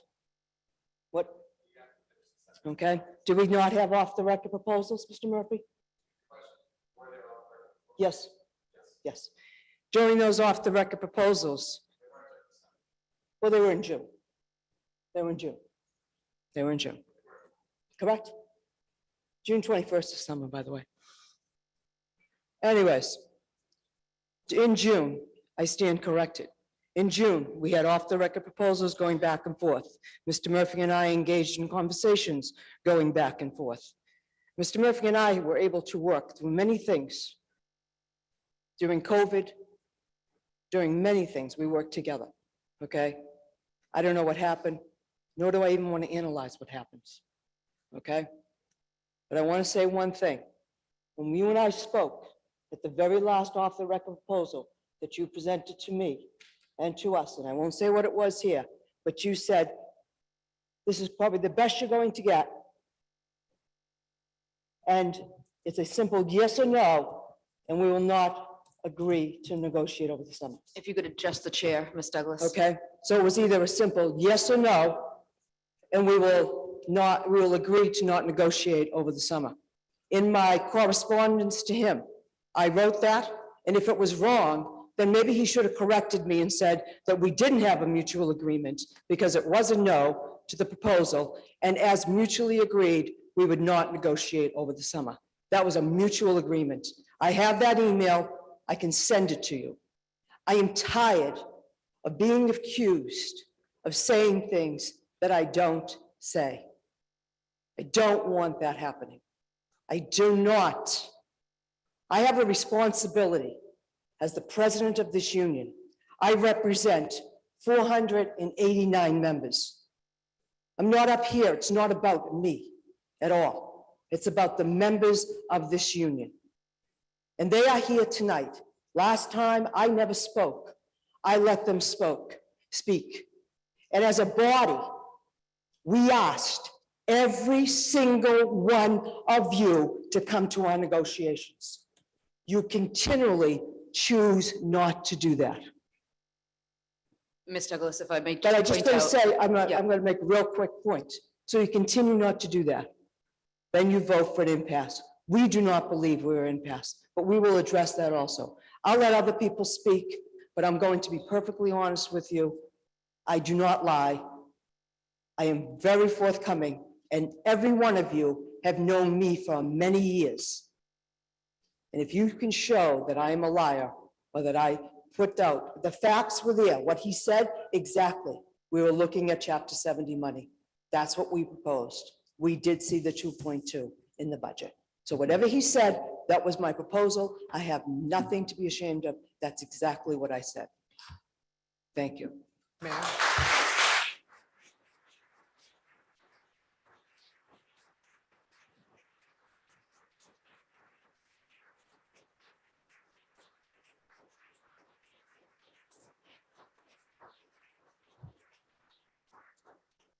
Thank you, Ms. Douglas. I just wanted to point out, I've been at the June session and the September bargaining session. And I know Member Graham was present with me, Vice Chair, in June, and we were representing the committee. So I just wanted to point that out.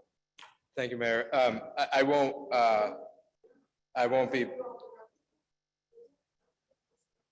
It was a bargaining. June it was a 21st, bargain- it was a Member bargaining Graham and I session. were The present at the proposal- bargaining session. Yeah, I think I can clarify this. I mean, the proposal was Thank you. The proposal was off the record. The bargaining session was a bargaining session. And as the mayor pointed out, the mayor and the vice chair were both present. The statement that no school committee members have attended negotiation session is inaccurate. I want to make very clear, it is not uncommon for the elected school committee to defer to their administrators and committee council with respect to negotiations. It's also inappropriate for the parties to be attempting to dictate who represents the other party. And the Department of Labor Relations, frankly, has been very clear on that. I said at the beginning, with respect to the summer, it was the union's decision not to meet over the summer. I also said at the beginning, the district didn't object to that. And the only reason I mentioned it tonight is because there's been a lot of concern and communication around how long this negotiation has taken. Those concerns and communication up until this point, as is the case for any communications about our bargaining, have not come from the district. And so I just want to be clear, I don't think Ms. Douglas makes intentional misrepresentations either. But with respect to the email exchange, I have a copy of it as well, and it's pretty clear, and I'd be more than happy to share that. Although again, I don't really see the point because I don't really think that's what we're, who decided they didn't want to bargain over the summer. It doesn't really seem like a huge factor at the moment, but that's just accurate. again, I'll be happy to, I'm assuming that there are other individuals who would like to speak, and I'd prefer to respond at the end if possible, but that will depend probably on what's said, so. I think there's members in the audience, and we have Member Rousseau, Member McLaughlin. Would you like to speak? Yes, please. Member Rousseau. Thank you. If you could bear with me and not take offense, this is a success story, a big success story, okay? We are all here groveling over nickels and dimes. Massachusetts used to be the 6th heaviest tax state in 1980. We are now number 36. And what do taxes pay for? Public goods principally being public education. So the rich got exactly what they wanted, us at each other's throats over the nickels that are left, okay? There is no school committee member here that doesn't think starting pay for a teacher shouldn't be 6 figures. There isn't. None of us ran for office to figure out how to screw teachers. Quite the opposite. I know I ran for office and I tried to get the MTA's endorsement because I really care about that teachers have anything and everything they could possibly ever need to do their job, because the teachers that my kids have had have been absolutely amazing. And I see some of them in the audience, probably all of them. And I get really upset because this feels a bit like us against them, when really the them are the rich people who figured out how to get us from number 6 to number 36. Massachusetts isn't like a state of poverty. Where's all that money going? It's going into the usual communities, start with W's, some of them start with other letters, but somehow W is very popular. So I just think it's really important to pause a bit, because the other thing about the 1993 Ed Reform Act was that school committees, sort of a joke on us. It really is a joke. We have all the responsibility to negotiate with you and no authority to do a damn thing about how much money we have to do that with. It's really kind of a sick joke. And all school committees in Massachusetts have this same problem. I mean, I go to all the school committee conferences, ask my colleagues, I go to them all. And it's partially a therapy session because we're all suffering from the same problem where we have no capacity to raise revenues to do a damn thing. You know, I ran for office because I wanted to implement K-12 computer science curriculum that President Obama and Congress had done. But quickly realized, well, we don't have an extra $400,000 to $600,000 laying around for any of that to happen. So that's, that's out the window. I mean, we're doing some stuff, but so I just think that I just want this to be clear. There's nobody in this room who is against anybody. Prop 2.5 was designed to make sure that communities like us do what we're doing, hating each other or whatever. Maybe hate's a strong word. I don't know. Some days it feels that way. But in communities that really ran the Prop 2.5 thing to get it passed, they do overrides, some of them more than once a year, because they know they want stuff. They know that there's no way you can afford it with 2.5% increases every year. And they knew that the people of their community, whether it's based on educational levels or income levels or demand and expectations of services, that they would just put an override every year, some of them twice a year, and poof, they would pass them and their taxes would go up a little bit and they could afford it.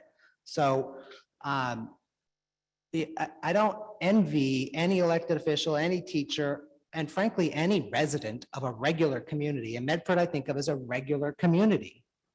So when we're talking about what we can afford, what we're really talking about is what rich people think we deserve. And let's be clear, they think we deserve an end to public education for full privatization, so there's even more rich people. And I'm just making sure this is all said, because frankly, Prop 2.5 is sort of like this boogeyman. Nobody knows what it is exactly. And you don't have to learn what it is, but you do have to know why it is. It's there to make sure rich people don't have to pay taxes and the rest of us are at each other's throat groveling over how to split the nickel. You can look at Medford's budget from before Prop 2.5, when we had, what was it, 150 people in DPW? we didn't get less roads between now and then. And we have what, 50, Mayor? 70, but 70, 150 down to 70. I mean, we've all driven on the roads. And when we talk about how to split the nickel, if we give, and I absolutely hate this next sentence, but if we give the teachers more than we can responsibly afford, meaning rich people think we should be able to afford, not what I think we should be able to afford, but based on the size of the pie, which can barely grow, if we give more than we can, then we're not going to have to worry about the 15 to 17 paras we have openings for, by the way, because we're going to be getting rid of half of the paras or whatever the number is. And that terrifies me, frankly, more. So I just feel like as a body, we are often maligned, and I don't mean necessarily individually, but the notion that we can just pass wage increases and that there will be money coming is just not true. We do not have any taxation authority. We have no ability to rent out the buildings yet more. They're kind of always rented out, and that doesn't give you much money. So I just really felt the need to kind of pontificate on why we're here, because I wish we were all getting together to talk about how can we improve this part of education and this part of education, because I know that the teachers all want that, and every member of the school committee ran for office for the exact same reason. Thank you. Thank you. Thank you. Point of clarification, then Member McLaughlin, will you Point of yield? clarification, the meeting that you spoke of with yourself and Jenny Graham, that was not a negotiations meeting. That was a meeting that you requested to speak with me. Dave, you wrote me an email asking to speak with me. The mayor wanted to speak with me and Greg. There was negotiation. It was a meeting that was supposed to be between you, me, Greg, and I would, obviously the superintendent, I would assume were there. When we attended that meeting, it was just Greg and myself, and you were there, and you were there, you were there, Dave was there. I can't remember who else was there. Howard was there. There was no, may I finish, please? There was no negotiation team. There was no negotiation at that time. And what was given was an off-the-record proposal. So there was no scheduled negotiations, and we did not say we were meeting to negotiate. You said you want to meet to talk with us. You did not say you want to meet to negotiate with us. If that was the case, the whole team would have been there, and they were not. It was myself and the MTA reg, Greg. Thank you. Clarification. Mayor.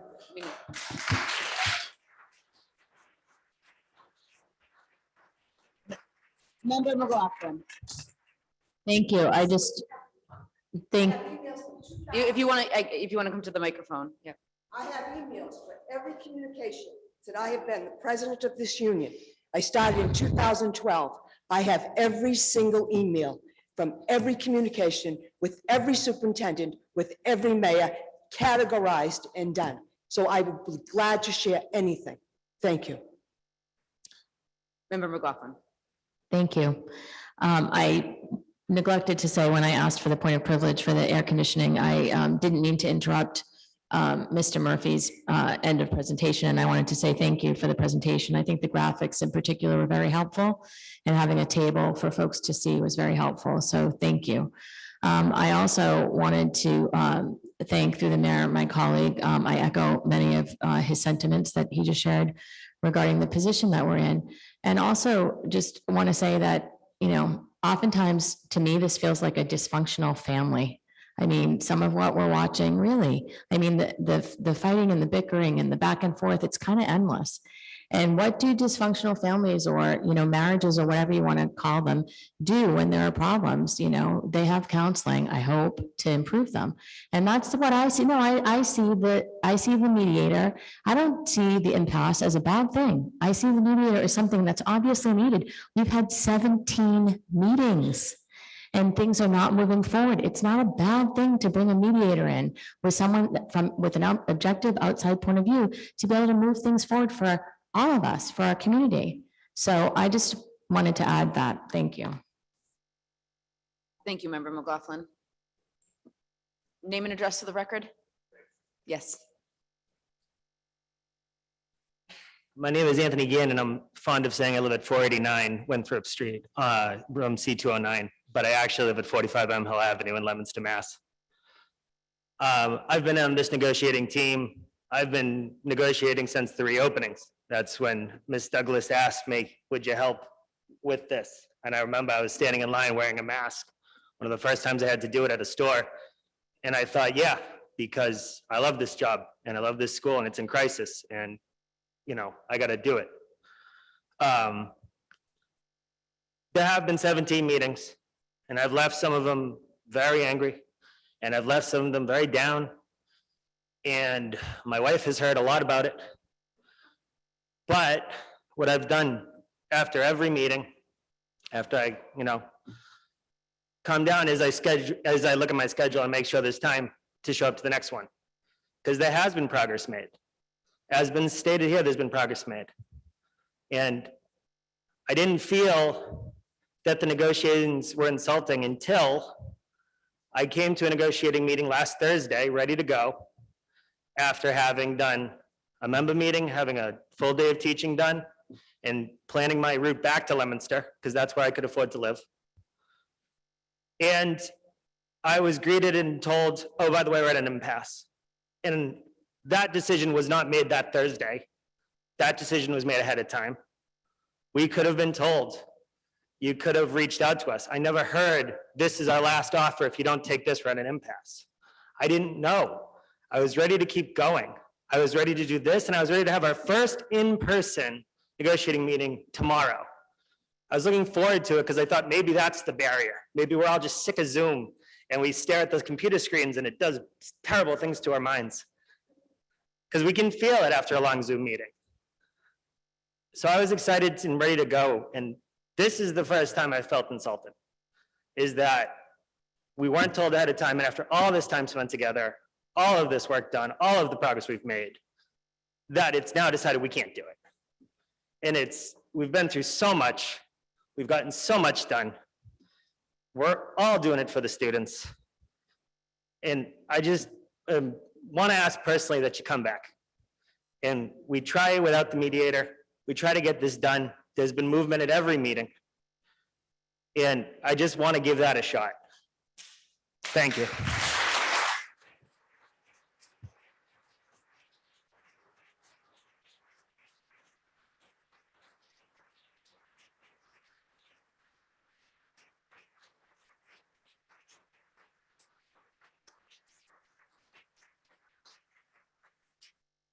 If I could just address that. I've attended in June with Member Graham, the meeting and the bargaining session, which was a couple weeks ago, I believe. August 25th, thank you.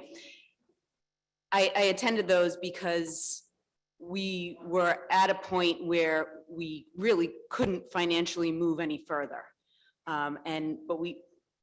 And I think the union pointed out in June that the capacity for the city based on the budget analyzation was 2.25%. So Anthony, I hear you, but we have no more room to move. We have a bargaining with almost 20 other unions that all, deserve increases. We are at an impasse. If we knew that when I was there on the 25th, if I knew we had already voted for that, we would have told you. We didn't know that. There's no more room to move. We've moved higher than we can afford, is the truth. I'd just like to say, I just really wish I knew that before I came into that meeting last Thursday and cleared that schedule. And someone knew. And someone had the ability to reach out and say, we believe we're at an impasse, or the meeting before to say, this is our last best offer. We never got told that. We went to our members saying, we're going into another bargaining session today. We're still working at it. They thanked me. They talked to me all the time. I hear from different schools, different teachers, and all they do is thank us. And all they do is say, how do you do it? And I tell them, because it's moving, because it's good, because it's the good work to do. So if that's where we are, that's where we are, as you say, if that's where you believe we are. But I just can't understand why we couldn't have known before. Thank you. That's all.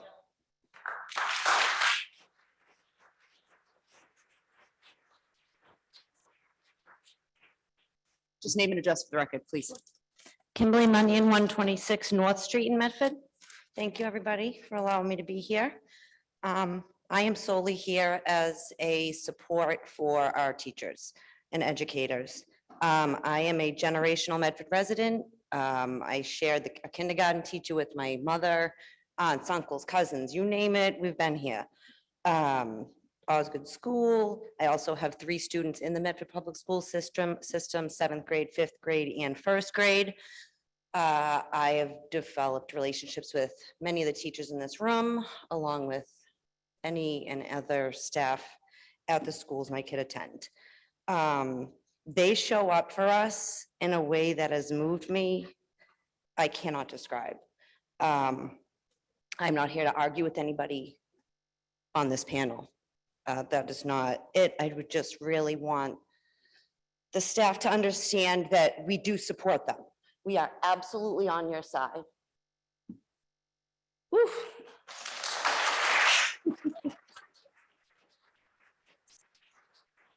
I will cry. I apologize because I feel this strongly about it, and I hope that I can even reach a single parent, a single supporter to get their feet in those doors and show the same support that our teachers deserve from you right now. The time spent volunteering, money out of their own pockets, at-home work, time away from their families. We cannot quantify that value that they provide to our children. I long for the days of the old Medford where, you know, it's old Medford versus new Medford, if we're being honest. Having the longevity of and the consistency of the same educators and staff in the schools is invaluable. You had mentioned that word and that stuck out to me. They are invaluable.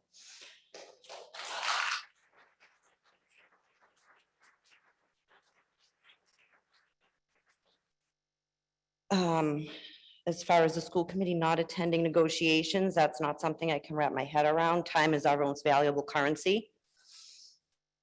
And to not provide that to them is, I find, appalling. Again, okay, I'm not here to argue. I just wanted to express my support to everybody in this room wearing red. Hi, guys. Okay, so thank you for your time. I appreciate it. I don't know what else I can say. I have a voice. I'm willing and able to lend it. So here I am. Thank you. Thank you.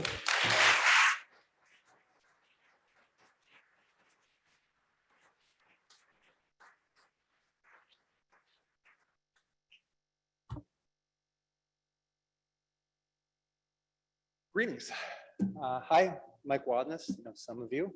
I live in 7 Morse Lane, Natick, Mass. Yeah, I commute from Natick. It's not a short drive. It's not so bad though, about 35 minutes. But on my commute, I pass through about 8 communities.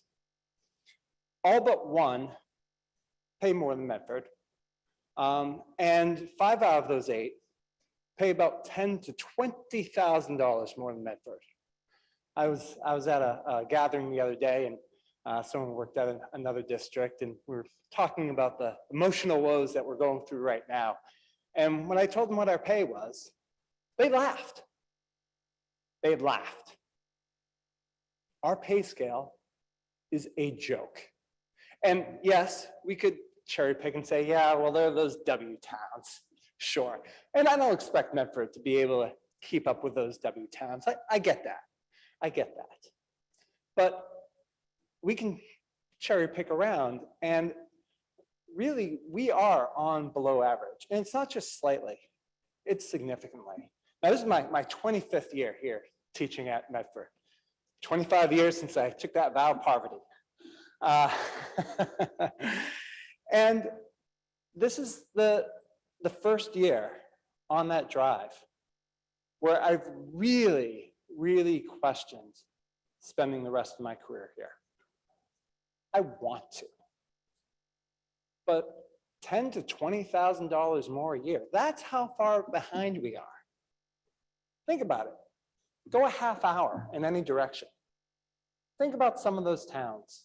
half hour. Heck, go 10 minutes. Somerville, Cambridge. All right, a little more than 10 minutes. You got traffic. But nevertheless, that's what you're competing against. You talked about being competitive, Mr. Murphy.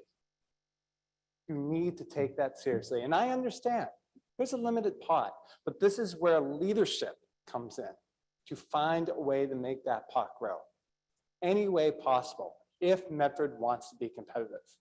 I really want to spend the rest of my career here. But for $10,000 to $20,000 more someplace else, but you'd think about that, wouldn't you? So please, give me a reason to stay. Give everyone a reason to stay. Thank you.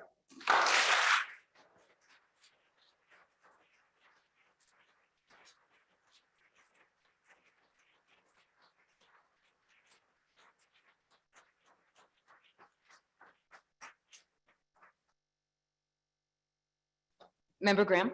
I just had a couple of questions for Mr. Murphy, specifically about what happens next now that we have asked to have a mediator assigned to us. And I think my most important question is, how quickly can we anticipate to move beyond tonight to a place where we can resolve this so that we can pay our teachers?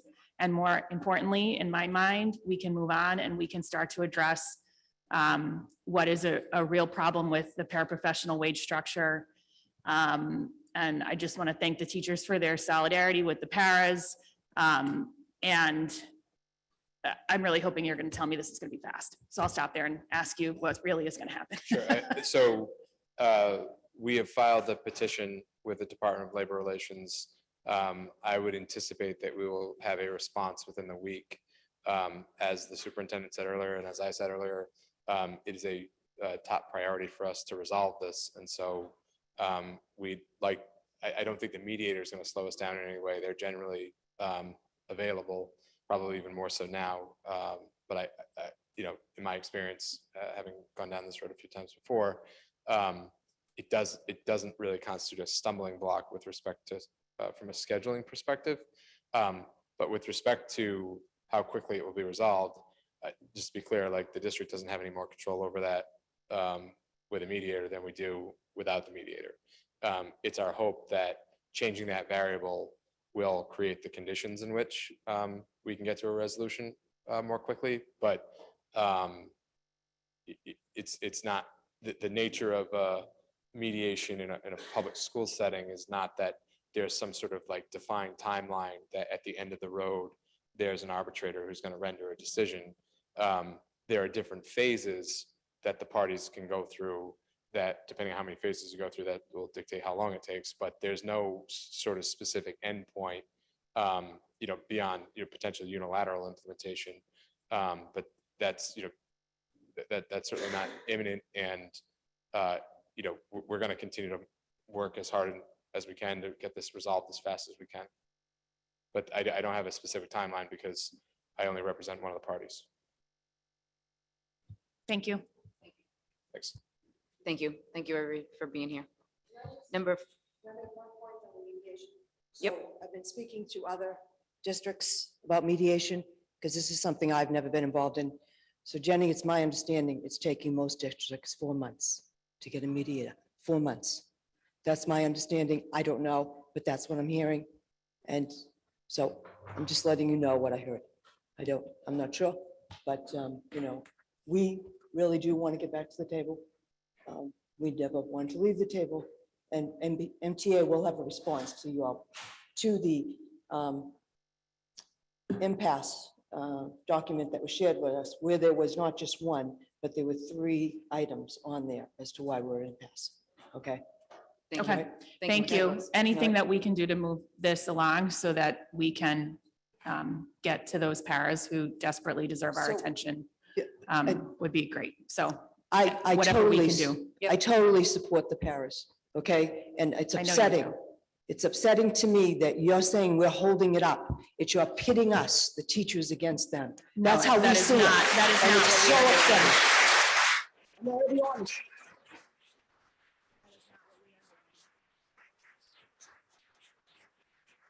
The number of phone calls I received about that from parents, from students, from my members, from the paras, from Kids Corner, all of those people called me and said, Charlotte, I said, we have no intention, and you're pitting one union against the other. I came and I spoke about them. They deserve far more than what we're asking for, far more. If we want to make them equivalent to Somerville, they deserve, and I don't know what the offers are on the table for them. Obviously, you do know, I don't know. Okay, but if it's standard with 2%, 222, then if that's what we're looking at, don't hope to get a para here, okay? You can go work at the McDonald's for 17 an hour with less aggravation. So that being said, we are not, go ahead and negotiate with the paras. Do what you need to do and get them what they deserve. Get Kids Corner what they deserve. Don't use the Medford Teachers Association as your blaming for not talking to them about money. Thank you. Thank you, Ms. Douglas.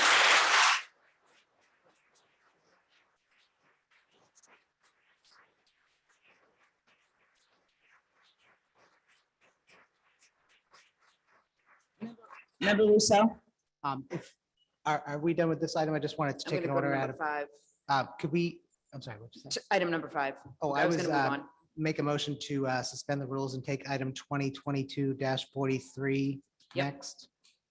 Motion for suspension of the rules by member Rousseau, seconded by Second. member McLaughlin. All those in favor? Aye. All those opposed? 22-43? Yes. Okay. Offered by member McLaughlin, member Stone, member Rousseau. One of the Medford Public School District's highest priorities is school safety. While we focus on all areas of safety, this particular resolution has a focus on gun violence prevention through the leadership of the district, informing, sharing, empowerment, and education of our school community. Whereas the safety and well-being of our students, teachers, and staff is a top priority of Medford Public Schools. Whereas in the United States, gun violence is the leading cause of death in children and teens. Whereas evidence strongly suggests that secure firearm storage is an essential component to any effective strategy to keep schools and students safe. Whereas an estimated 4.6 million American children live in households with at least one loaded unlocked firearm. Whereas every year, roughly 350 children under the age of 18 unintentionally shoot themselves or someone else, about one unintentional shooting per day, and 70% of those incidences take place inside a home.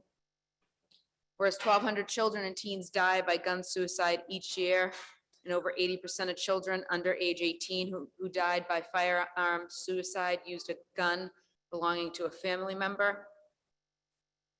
It's hard, this is hard to even read. No, it's just, whereas research shows that secure firearm storage practices are associated with up to a 78% reduction in risk of self-inflicted firearm injuries and up to an 85% reduction in the risk of unintentional firearm injuries among children and teens. Whereas in incidents of gun violence on school grounds, up to 80% of shooters under the age of 18 obtain their guns from their own home or that of relatives or friends. Whereas the U.S. Secret Service National Threat Assessment Center recommends the importance of appropriate storage of weapons because many school attackers used firearms acquired from their homes. Whereas keeping students, teachers, and staff safe from the threat of gun violence should be the responsibility of all adult stakeholders at each of our school sites. Whereas across the country, lawmakers, community members, and local leaders are working together to implement public awareness campaigns such as the Be Smart program, which is endorsed by the National PTA and encourages secure gun storage practices and highlights the public safety risks of unsecured guns. Where secure storage of firearms is a legal requirement in Massachusetts pursuant to General Law, Chapter 140, Section 133L and 133-31C. And failure to comply with the secure storage laws can lead to criminal prosecution, jail time, fines, and or revocation of FID card or license, depending on the offense. Whereas the American Academy of Pediatrics recommends storing firearms unloaded, locked, and separate from ammunition. Whereas in order to continue with preventive measures to increase student and school safety, we must act now. Therefore, be it resolved that the Medford School Committee directs the superintendent and staff to update the student handbook to include information about parents' legal obligations regarding the secure storage of firearms. Resolved that the school committee directs the superintendent and staff to create an appropriate direct communication in the form of a letter or email to parents and guardians that explains the importance of secure firearm storage to protect minors from accessing unsecured firearms and their legal obligation consistent with the Massachusetts Safe Storage Law. Notification will be done as soon as possible and included on the district website and in annual registration materials at each school site. Be resolved that the Medford School Committee and Superintendent will continue to work with local law enforcement agencies, health agencies, and nonprofit organizations to collaborate and increase efforts to inform district parents, guardians, and caregivers of their obligations regarding secure storage of firearms in their homes and vehicles. Member McLaughlin. Thank you. I met Erin Dowd and her family from Moms Demand Action in Medford when I was knocking doors, actually, and we started to talk about gun safety and securing firearms and all of the statistics that we just heard. And we shared how when my children would go to play dates when they were little, I would ask people whose houses they were going to whether they had guns, because I wanted to make sure that I asked that question, because I came from a background where there were, some things that had happened that made me ask that question. And more often than not, I found that people seemed offended by that question, which I thought was a purely innocent and a very important question to be asking for our children's safety. And so I was really glad to hear about what Erin was doing with Moms Demand Action and making sure that firearms are securely stored, because not only it's the law, but it's the right thing to do and it protects our children. And I knew Gary Klein, another member in Medford, had spent a lot of time, both at his time at the Attorney General's office and also as a private citizen working on the same issue. So we were able to connect Erin and Gary, and they did a great presentation at the library over the summer, and several of our colleagues were here, and we wanted to move this motion forward because we feel it's so important. So I wanted to thank you so much. And I was going to ask the mayor through the chair if we can let Erin speak for a moment. Absolutely. And I don't know if any other committee member wants to speak, but I too met with Moms Demand Action. Great cause. I believe in it. I know the chief of police does. I know our board of health director then emailed the chief of police and myself and said, do you know about this group? And then we said, we're on board. Yes, we want safe gun storage. It just is a no-brainer. So thank you for being here and all that you do for our community, and it will save lives. So we'll let you Thank name you. and address and take it away. Erin Dowd, I'm at 15A Austin Terrace in Medford. And we're the red shirts that, the other red shirts. Usually members are the ones in the red shirts, but tonight we were with the other red shirts. But I just wanted to say a little bit about this. So as of 2020, firearms are now the leading cause of death in children and teens. When unsupervised, unauthorized children and teens gain access to unsecured firearms in their homes or vehicles, we see tragedies such as suicides, unintentional shootings, school shootings, and even some homicides. Raising awareness in our community by passing this secure storage notification resolution is one evidence-based solution to prevent school shootings and other tragedies. Massachusetts has very strong secure storage laws in place, and it benefits our community to make families aware of the life-saving effects of secure firearm storage and of parents' legal responsibilities to follow the Massachusetts secure firearm storage laws. More than 2 million students across the country now live in a school district that requires schools to educate parents about the critical importance of secure firearm storage, and this number is continuing to grow. Our school district can help normalize the conversation around gun safety and add our important voice to other community advocates by actively educating parents and caregivers about how secure firearm storage can save lives. On behalf of the Medford Moms Demand Action for Gun Sense in America members, which there's more than, this is our leadership team, I urge you to heed the call to educate families about the importance of securely storing firearms in their homes and pass the resolution. Thank you. Motion to approve. Thank you. What'd you say? Yeah, with the school committee. Well, let us vote first. Let us vote. Okay, motion for approval Motion to by approve. member McLaughlin, seconded by member Hayes and all of us, member Graham. Roll call, please. Member Graham, Yes. member Hayes, Yes. member Kretz, Yes. member McLaughlin, Yes. member Musto, Yes. member Rousseau, yes, Mayor Longo-Kern. Yes, 7 in the affirmative, 0 in the negative. We support the resolution. Mayor, can I just, Yes. one comment? And member Oh, yeah. Rousseau. When we, at the presentation at the library, and I honestly, every year and month blurs together now, but we also, I had brought up, or we had discussed, I don't remember who brought anything up anymore, that, you know, the police department, of course, has a complete listing of all licensed firearm owners in the community. And while it's not within the school committee's authority in any way, shape, or form, it did seem like a good idea, if it was not already happening, that an annual letter goes home from the police chief to everybody who has a licensed firearm to just remind them of the law. And I mean, at first, on the surface, it's like they went through the trainings or whatever, they got their license. But we all get lots of things every year to remind us of things. And, you know, if people who have a firearm that is in a locked locker and don't do anything with it, it just sits there all year long, get the letter, maybe they'll check it and realize, whoa, the lock's not on or something. So obviously that's nothing for the school committee, but I just thought it was important that there's another avenue here where we don't have access to who has firearms, the police chief does. And it seems like a very low cost thing to send one letter, assuming there's not 60,000 people with licenses in Medford annually. So it's just something I wanted to drop into your head real quick. Thank you. Okay.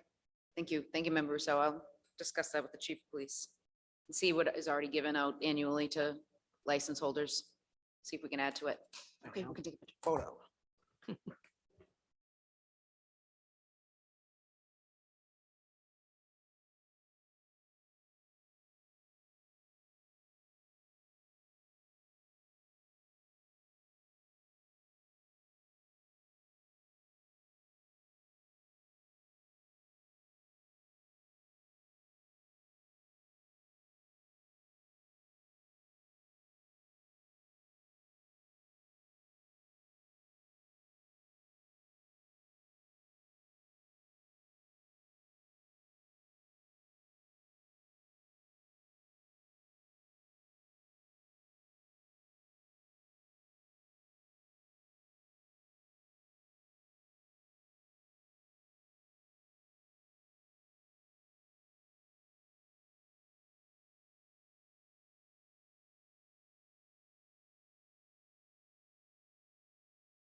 Motion to revert back to the regular order business by member Rousseau, seconded by member Mustone. All those in favor?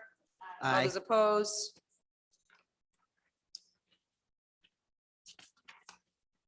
Motion is approved. We have report on enrollment. Dr. Peter Cushing, Assistant Superintendent of Richmond and Innovation. Dr. Cushing.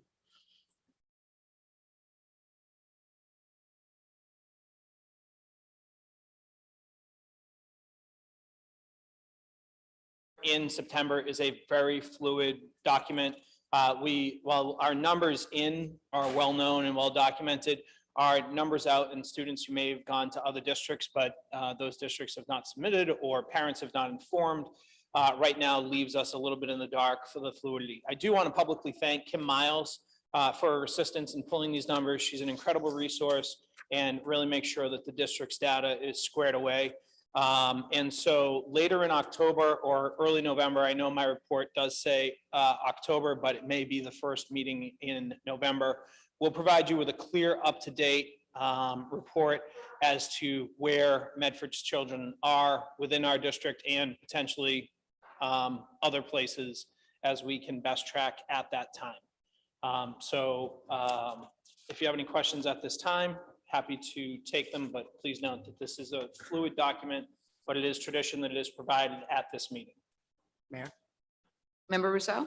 thank you. I just have, thank you for the report. I always look forward to this, and I feel, unless I'm reading it wrong, I feel happy that our numbers are rebounding, because I know last year's numbers were a little much lower, right? A couple hundred? As people we are seeing a significant rise in enrollments across the district. You'll note that our freshman class, when I pulled that number, I was pretty blown away at how high it is, as we've been in that 300 to 310 range over the last several years. So right now, in the vicinity of 339 is a very strong freshman class. Great, thank you. And then there's a column on page 2. It's titled NC. I forgot what that means. Newcomers. Oh, thank you. So just as you add these up, realize that some columns would represent a double count. So it's the grades across that are counted, but the newcomers, for an example, would not be counted. So if you're adding them up, they would not be counted. And then in the total are not the homeschool or charter school, but those are simply there to provide you that information. Thank you. Member Hayes? Just curious about that, when you present again at the November meeting, will we at that point get information about class sizes at the? elementary Absolutely. schools? Okay, thank you.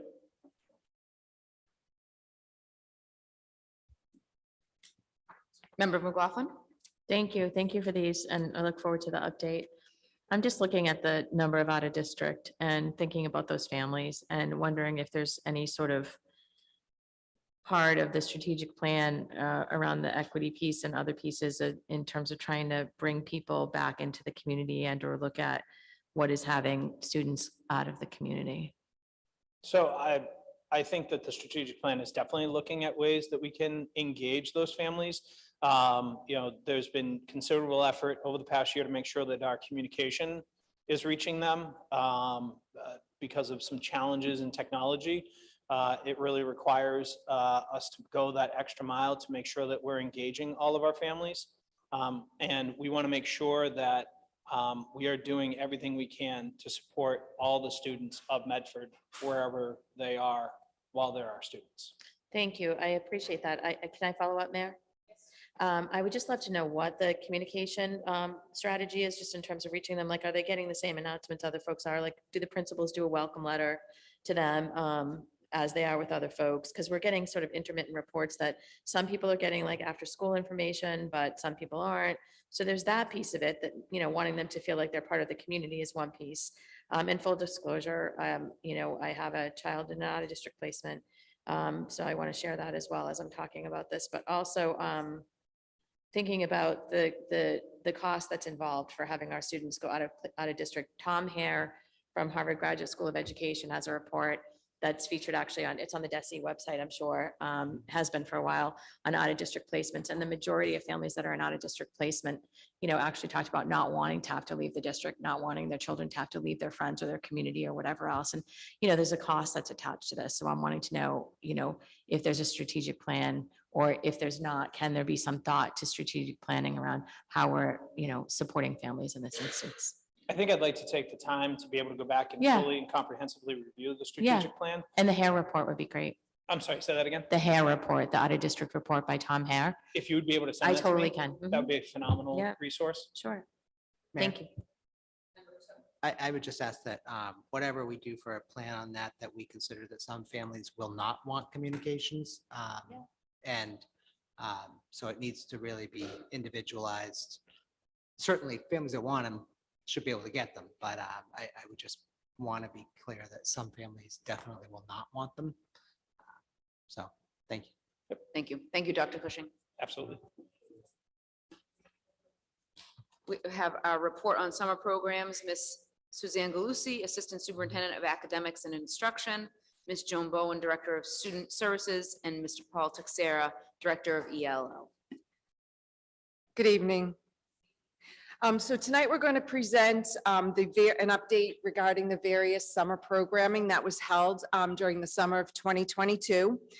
Some of the programming included the special education extended school year services, the EL Summer Program, the High School Credit Recovery Program, the Elementary Academic Step Up, and Jumpstart Instrumental Music Camp.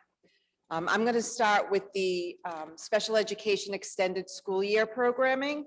Every year we run both 4- and 6-week programs in the months of July and August.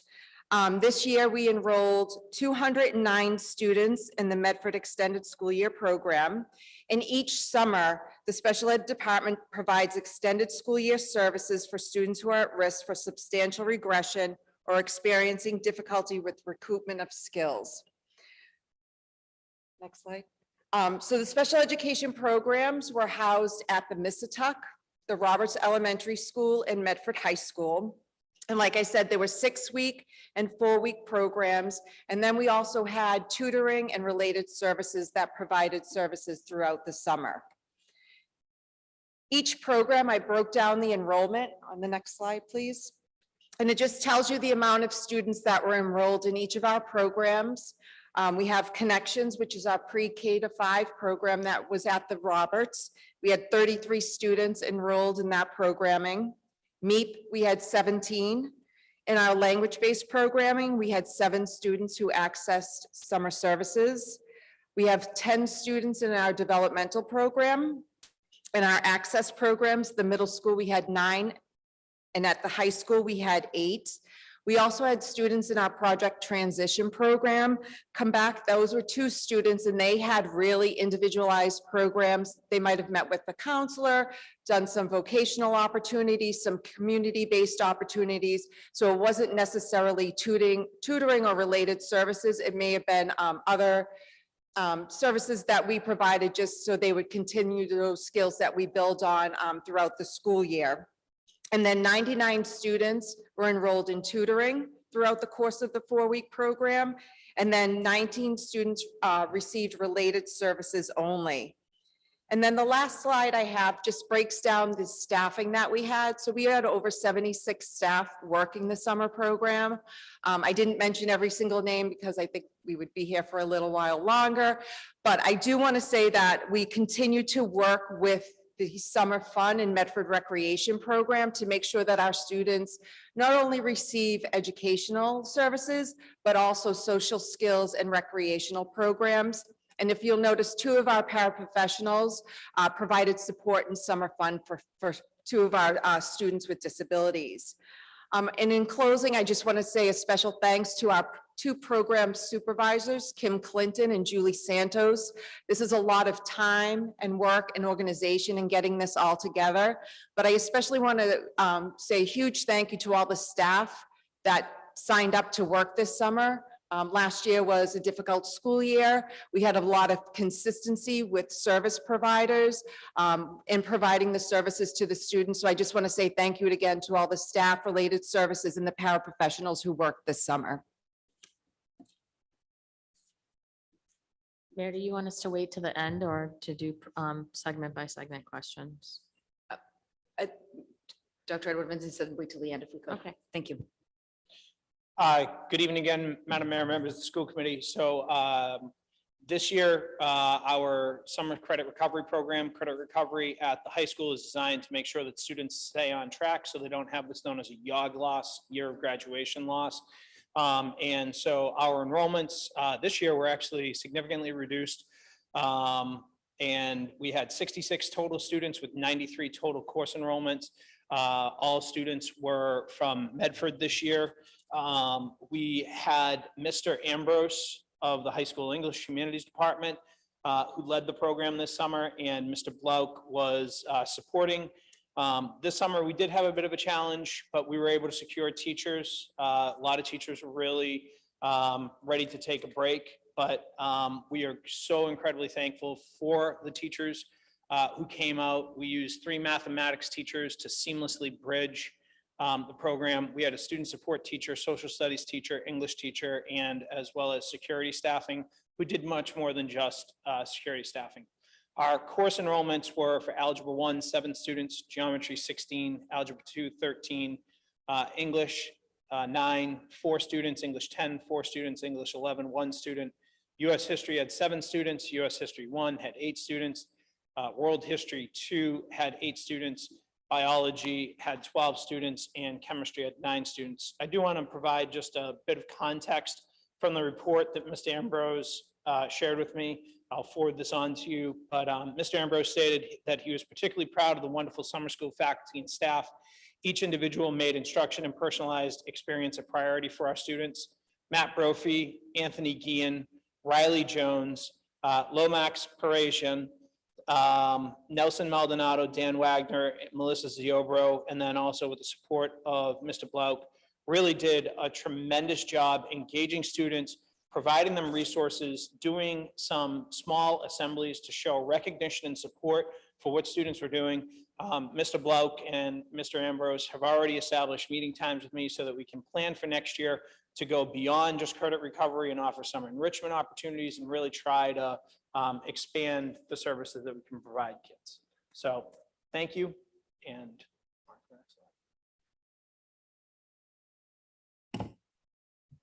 hi, good evening, everyone. We ran summer enrichment programs for our English learner students. We had an elementary program for students in K through 5 that was held at the Mississauga. We brought back the Starbase program, if you remember that from a couple of years ago. This is the first year we've done the on-site, in-person, hands-on STEM lab for the week.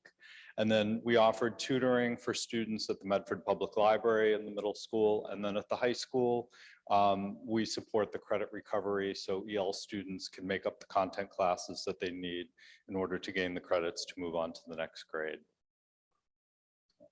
So these are just some photos at the Mississauga, the elementary program. They were doing some bug exploration. We try to infuse content into what the students are learning as they're developing their language skills, and we focus on the 4 areas: reading, writing, listening, and speaking. And then obviously some enrichment playtime as well. And then this was the Starbase program this year. This is the week-long STEM camp at Hanscom Air Force Base. We had 15 students attend that. It's just a 1-week program, full day. And it's a full hands-on STEM lab. They were building a bridge here that's Leonardo da Vinci Bridge in Italy, and they learned to recreate it. So there's physics, they learn chemistry, they do some coding, 3D printing, some robotics. Move on to the next slide. And it's just hands-on, fully engaged learning activities for the week. This year, Starbase partnered with Bridgewater State University, and they had student interns also working with our students, in addition to the scientists from Starbase and the 2 teachers from Medford who accompanied our students. So obviously this program or any of these programs can't go on without any of the teachers who gave up part of their summer work. And I just want to recognize May Abu Hassan, Alexa Annunziata, Allison Blanchard, Adeline Cahill, who also worked as the lead teacher for the elementary program for me, Abby Harris, Melissa Calendarian, Julia Mitchell, and Amanda Zahedi.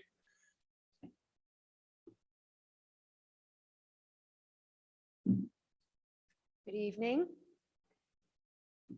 All right, so elementary, the 2 weeks preceding the start of school this year for the 22-23 school year, we held our academic step-up camps. The effort to do that was to help students transition back from summer and any gaps that may have been lost over the summer. And so the intent was to have half-day academic programming for both reading and math, entering grade level skills. Thank you. So this was for rising 1st grade through 5th grade students. Originally, I will say we were kind of hoping to maybe do this at each of the elementary buildings, but due to some staffing, we held it at the McGlynn. That was the centralized location. It worked out very well, and we were able to have 1 to 2 sessions per grade levels for the reading, which was held Monday, Tuesday, Wednesday from 9 to 12, and for math, which was held on Thursdays and Fridays from 9 to 12. The day consisted of academics with a provided snack and a recess period. I do want to note that for a lot of our programming this summer, we partnered with the food bank through the Malden YMCA. They provided all of the snacks and the lunches, the grab and go lunches for the academic step up, as well as the credit recovery, Mr. Extended, all of the summer programmings. Yeah. Big shout out. They were great to work with. And I think that it's important for people to know. So the content, as I mentioned, was just grade level entry skills so that students could get back into those routines, especially like around reading, for students to get back into the routines that we have been using Haggerty, getting students used to that vocabulary again, and just kind of getting their like student mind working. If we just go to the next slide, there's just a couple of pictures. These are a few pictures from the reading in which students were sharing some of their reading and writing skills and working collaboratively. And the next two slides have to do with math, math groupings. And then again, like Mr. Texera had mentioned, I'm very grateful, you can advance to the next slide, for the teachers that participated in this and gave up the last 2 weeks of their summer to come and help support our students, which I have to give a shout out to because Lainey Cahill also came and worked a day for my program as well in someone's absence. So Maria Michelli, Laura McCarthy, Ann Smith, Donna Mazey, Kathleen Polino, Debbie Notaro, Lee Chasteen, Alyssa Randazzo, Lee Azzarello, Carissa Matarana, Lainey Cahill, Adeline, known as Lainey, and some academic support by Miss Nancy Gersick. So I just want to thank them tremendously for their work. Moving to the next slide, please. I'm just going to share on behalf of Haley Rello, who's our new coordinator for performing arts, that Medford Jumpstart Instrumental Camp was back for summer 2. It was very exciting and pretty much doubled their numbers. So when we presented last year, there were about 40 students that participated in this. And this summer, there were over 80. And so this is for rising 4th through 8th grade students. It was both strings and band. And it was also half day, but they had a great schedule in terms of mixing in kind of those, they even had like Olympic type activities, as well as the musical instruction. If it all accumulated in, as you can see from these two pictures, a concert in Marsha Karen Theater for families to come and witness. And then the last slide, I love this picture. They were able to capture part of the activity each day was really getting students exposed to other instruments or other ways to make music. And so as you can see here, this was a drum circle. I think you can make out some of the barrels and unique objects that were used for the drums. And so Haley Rello was the coordinator for this program. She was there and on site organizing everything, but special thanks to the educators who worked with the students directly, Kristen Turner, Sarah Grant, Emma Baptiste, and Sophia Chang. Thank you very much. Let us know if you have any questions. Thank you. Thank you. Thank you, everybody. Any question? Member McLaughlin? I think Member Rousseau had his like, oh, no, you didn't have your, it's a reflection actually of mine and yours. It's funny. Thank you. Thank you for the report. Thank you for the pictures. I love seeing the pictures. They're always great. I wanted to know if there's a way, or if you guys are collecting demographic data at all on who's participating in the different programs. And if so, if we can get that information moving forward, because it would be really useful for us to see who's actually participating for the demographics. That would be really helpful. I was going to ask about the food, so I'm really glad to hear that the Malden Y is doing that. For the EL program, is there a cost associated with that for the students? No, all of the programs are paid for either out of a grant. So everything that the students do, the transportation to and from Starbase, all of that is included and under the grant. Great. And do you know, or can we think about in the future whether there might be any opportunity for swimming instruction? Because I know that we see a really high incident of students that are not able to swim that come in to the schools to other communities. So I know that we have the Medford pool. I don't know if that's an option for summertime, but just something that I wanted to sort of put out there. I can connect. I know that Rachel Perry does, safety during the year, stuff like that. And with summer fun, I know that the reason they do it at the Missatuck is so that they have access Yeah, to the mhm. pool. So Mhm. I can connect with them and see how they do it, that, and see how EL students can be included in that. That would be great. And do you know if EL students have been attending the summer fun program at all? Or have they had any support to do that? So the summer fun program was going on at the same time. Same that time, yeah, the mhm. Elementary EL program was Yeah, going on. yeah. But summer fun, is that 5 days a week or 4 days a week? It's 5 days a week. It's 5. So we do have that 5th day because our program was only 4 days a week. So maybe I can talk to them about Yeah. how students, EL students can, tag on a day of the week to participate in summer fun next year. Thank you. There's just a lot of social, emotional opportunity there. And I know that we worked really hard with special education and the summer fun program in the past to be able to collaborate to ensure student activity because it's a really natural environment for students to build friendships and make relationships with each other. So I think that would be great. And I guess to that point, getting to the ESY programming, I know that, Joan, you mentioned that there were 2 paraprofessionals that coordinate or that worked at the summer fun program, which is really great.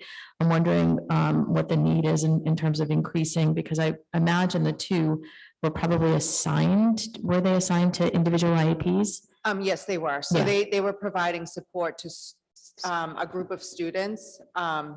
We broke it up that students required that additional para support, but we're also looking at a different type of programming too for some of our TLP Yeah. students. Yeah. We're taking the data from summer fun as well as what we saw during the ESY to look at some specific programming for our TLP students at the elementary and middle school level. That's great, because I know the director was, I've heard from so many parents about how incredible this program has been for their students with disabilities and for students with identified disabilities, but also there's certainly students that don't identify with disabilities that go to the program as well, and without disabilities, what have you. And the additional support that's needed from the paraprofessional community has really been shown, I think, and demonstrated, and certainly the camp counselors have expressed that need as well, in addition to the family. So if there's a coordinated effort as well between the special education department, ESY, and the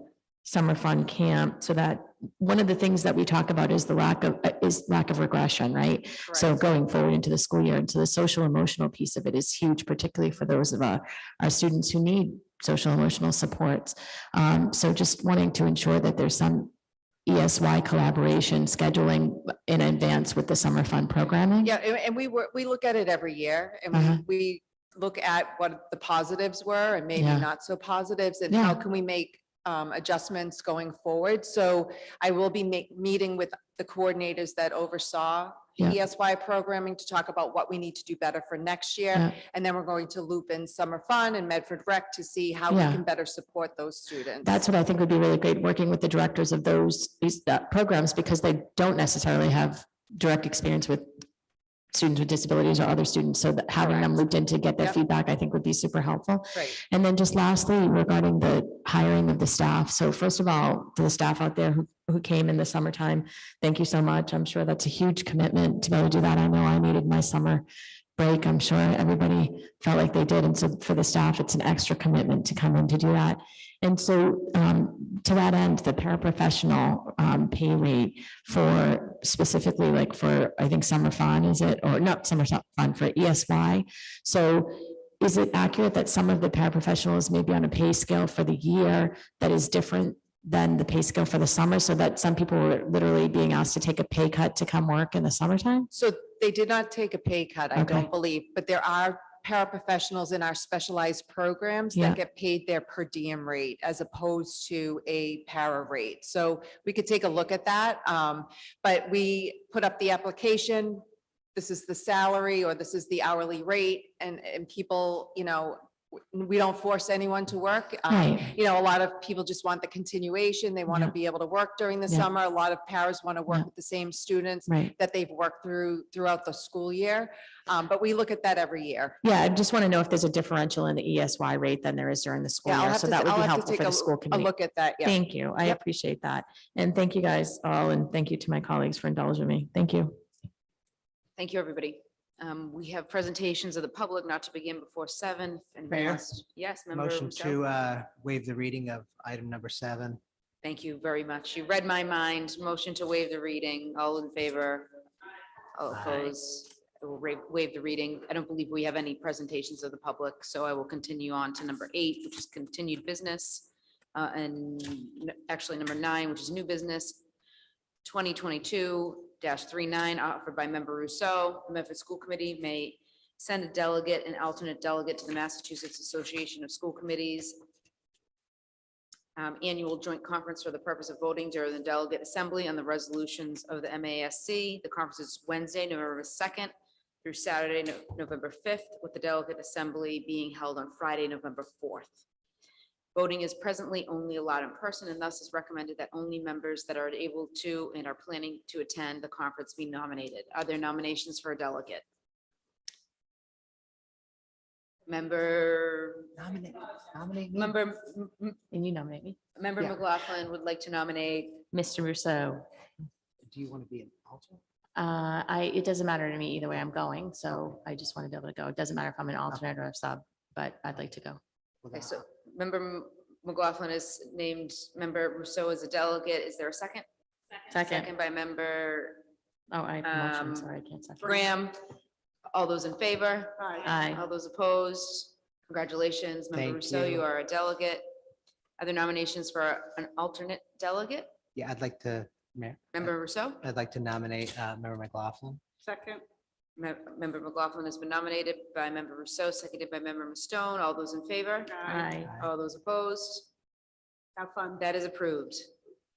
Good luck. Represent us well. Thank you. Motion by member Rousseau, 2022-40. The following policies are rescinded as they are no longer necessary because state law covers these matters. We have no specialized language expanding upon the laws, and the MASC policy manual no longer offers these policies in their template system. ACH, affirmative action policy, ADB, drug-free environment, CFAA, duties of principal, CHB and BGD, school committee review of regulations, CHC, regulations dissemination, CL, administrative reports, CLA, administrative reports to the school committee, CMA, annual reports and presentation schedule, CLB, incident reports. Motion for approval by member Rousseau. Second by Motion to member- approve the first reading, right? This is a policy change, so we have to do Oh, this yes. twice. Good point. So motion to approve the first reading. Motion by member Graham and seconded by member McLaughlin to approve the first reading. Great catch. Thank you. All those in favor? Aye. All those opposed? First reading has been approved. So this will have to go on the agenda for our next school committee meeting. Next up, 2022-41 offered by member Rousseau. Mayor? you want me The to- school committee must vote on each of the resolutions from the report of the resolutions committee of the MASC to provide the delegate to the MASC delegate assembly guidance on how to vote during the assembly to be held on November 4th, 2022. The full language of the resolution can be found at this webpage, including the meeting materials on September 12th, 2022. Resolution 1 regarding sanctuary laws for transgender students. Resolution 2 to increase the maximum balance allowed by the Special Education Reserve Fund. Resolution 3, membership of the Board of Elementary and Secondary Education. Resolution 4, preserving local governance of Massachusetts schools. Resolution 5, personal financial literacy education. Resolution 6, establishment of a regional school assessment reserve fund. The votes of the Medford School Committee are considered binding on the delegate unless the language as presented at the September 12th, 2022 meeting is different from the language up for final adoption at the delegate assembly on November 4th, 2022. The reason votes are otherwise considered guidance is that the exact language voted on during the assembly can be modified by amendments during the assembly, and returning to the school committee for a vote on the final language is not possible. Member Rousseau. Thank you. I don't think I've ever done this as far as I can tell, but this is actually something we're supposed to do each year. These are resolutions to change.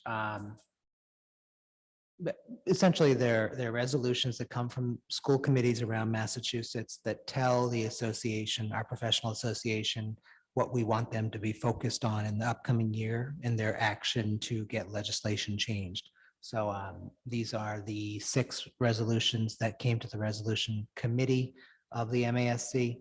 And having read them all, I certainly support all of them, although, as it says earlier, it's up for all of us to decide whether to support them. Motion to approve resolutions 1, 2, 3, 4, 5, and 6. May I Can ask I- a question? Yeah, me too. From the chair. I was wondering if this is November 2nd, so is it possible to have a week or even into the first meeting in October, just to really read and digest all of these in more detail? So is Sure. that possible? Yeah, I mean, motion to table to the next meeting? That's what I was, second. Which is Monday, so is that enough time? Oh, they're actually pretty small. They're pretty small, okay, Yeah, they're, okay. As I long as they're I only read able them to be read yesterday. in the week's time, that's fine. Okay, Yeah. so motion to, sorry, thanks for the extra time. Motion to table by member Rousseau, seconded by member McLaughlin. All those in favor? Aye. All those opposed? These will be tabled till the next meeting.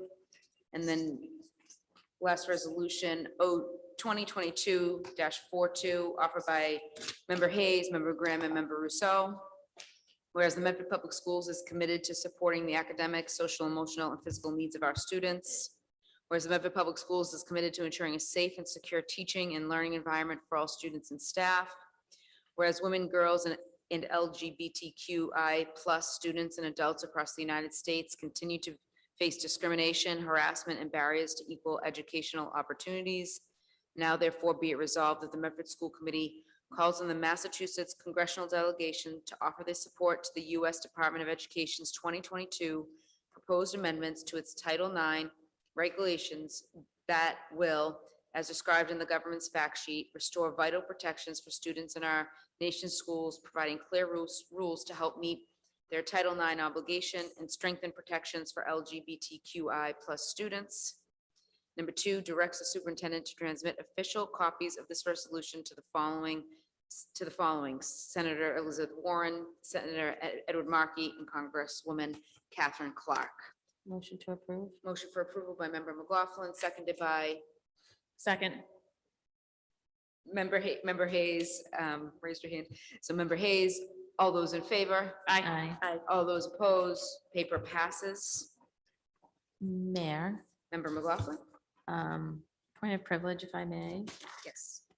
I know we're about to do the condolences and we're just about wrapped up here, but I just wanted to take a moment if I could and thank Susie for all of her hard work and for all of your commitment to all that you've done. This was quite a last meeting to have, and we've really appreciated you. I know I've heard that from all my colleagues and the superintendent and the mayor and all of us. You've been a real patient and kind voice in this whole experience. So thank you so much for all the time that you served. Yeah. Thank you, Susie. Thanks for dealing with us and best of luck in your next endeavor. We'll miss you. I don't believe there's any reports requested, so I'm going to move on to number 11, condolences. Then we'll take a moment of silence. The Medford School Committee expresses its sincere condolences to the family of Angelina M. Gianofrio, mother of former Director of Math and Science, Mrs. Caroline, I'm sorry. The Medford School Committee expresses its sincere condolences to the family of Joyce M. Akari, mother of Administrative Assistant Maria Arcieri. The Medford School Committee expresses its sincere condolences to the family of Irene M. Shurit, who worked as a nurse for the Medford Public Schools. The Medford School Committee expresses its sincere condolences to the family of Albert M. Benedict, Jr., husband of former Medford Public School teacher Lorna Benedict.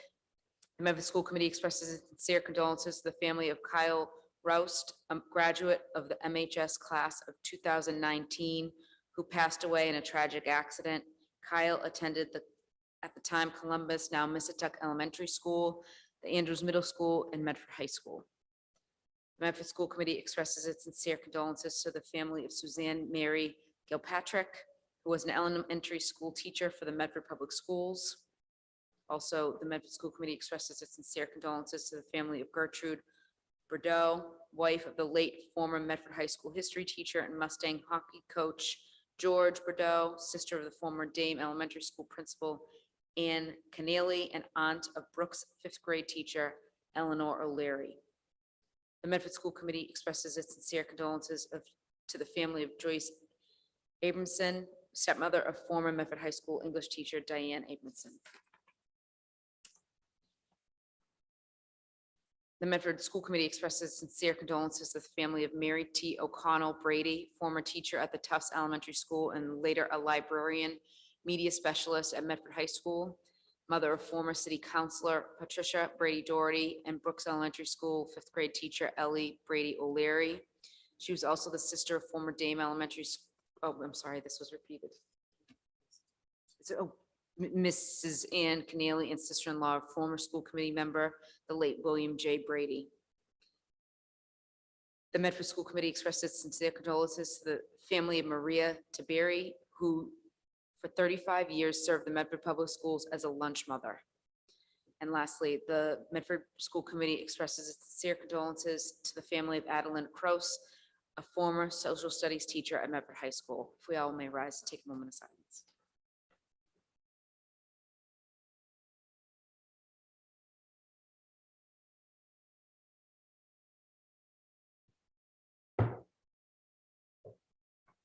Our next meeting is on Monday, September 19th at 6 p.m. here in the Alden F. Memorial Chambers, Medford City Hall, as well as on Zoom. Motion to adjourn. Motion to adjourn by Member McLaughlin, seconded by Member Graham. All those in favor? Aye. All those opposed? Meeting is adjourned. Have a wonderful night.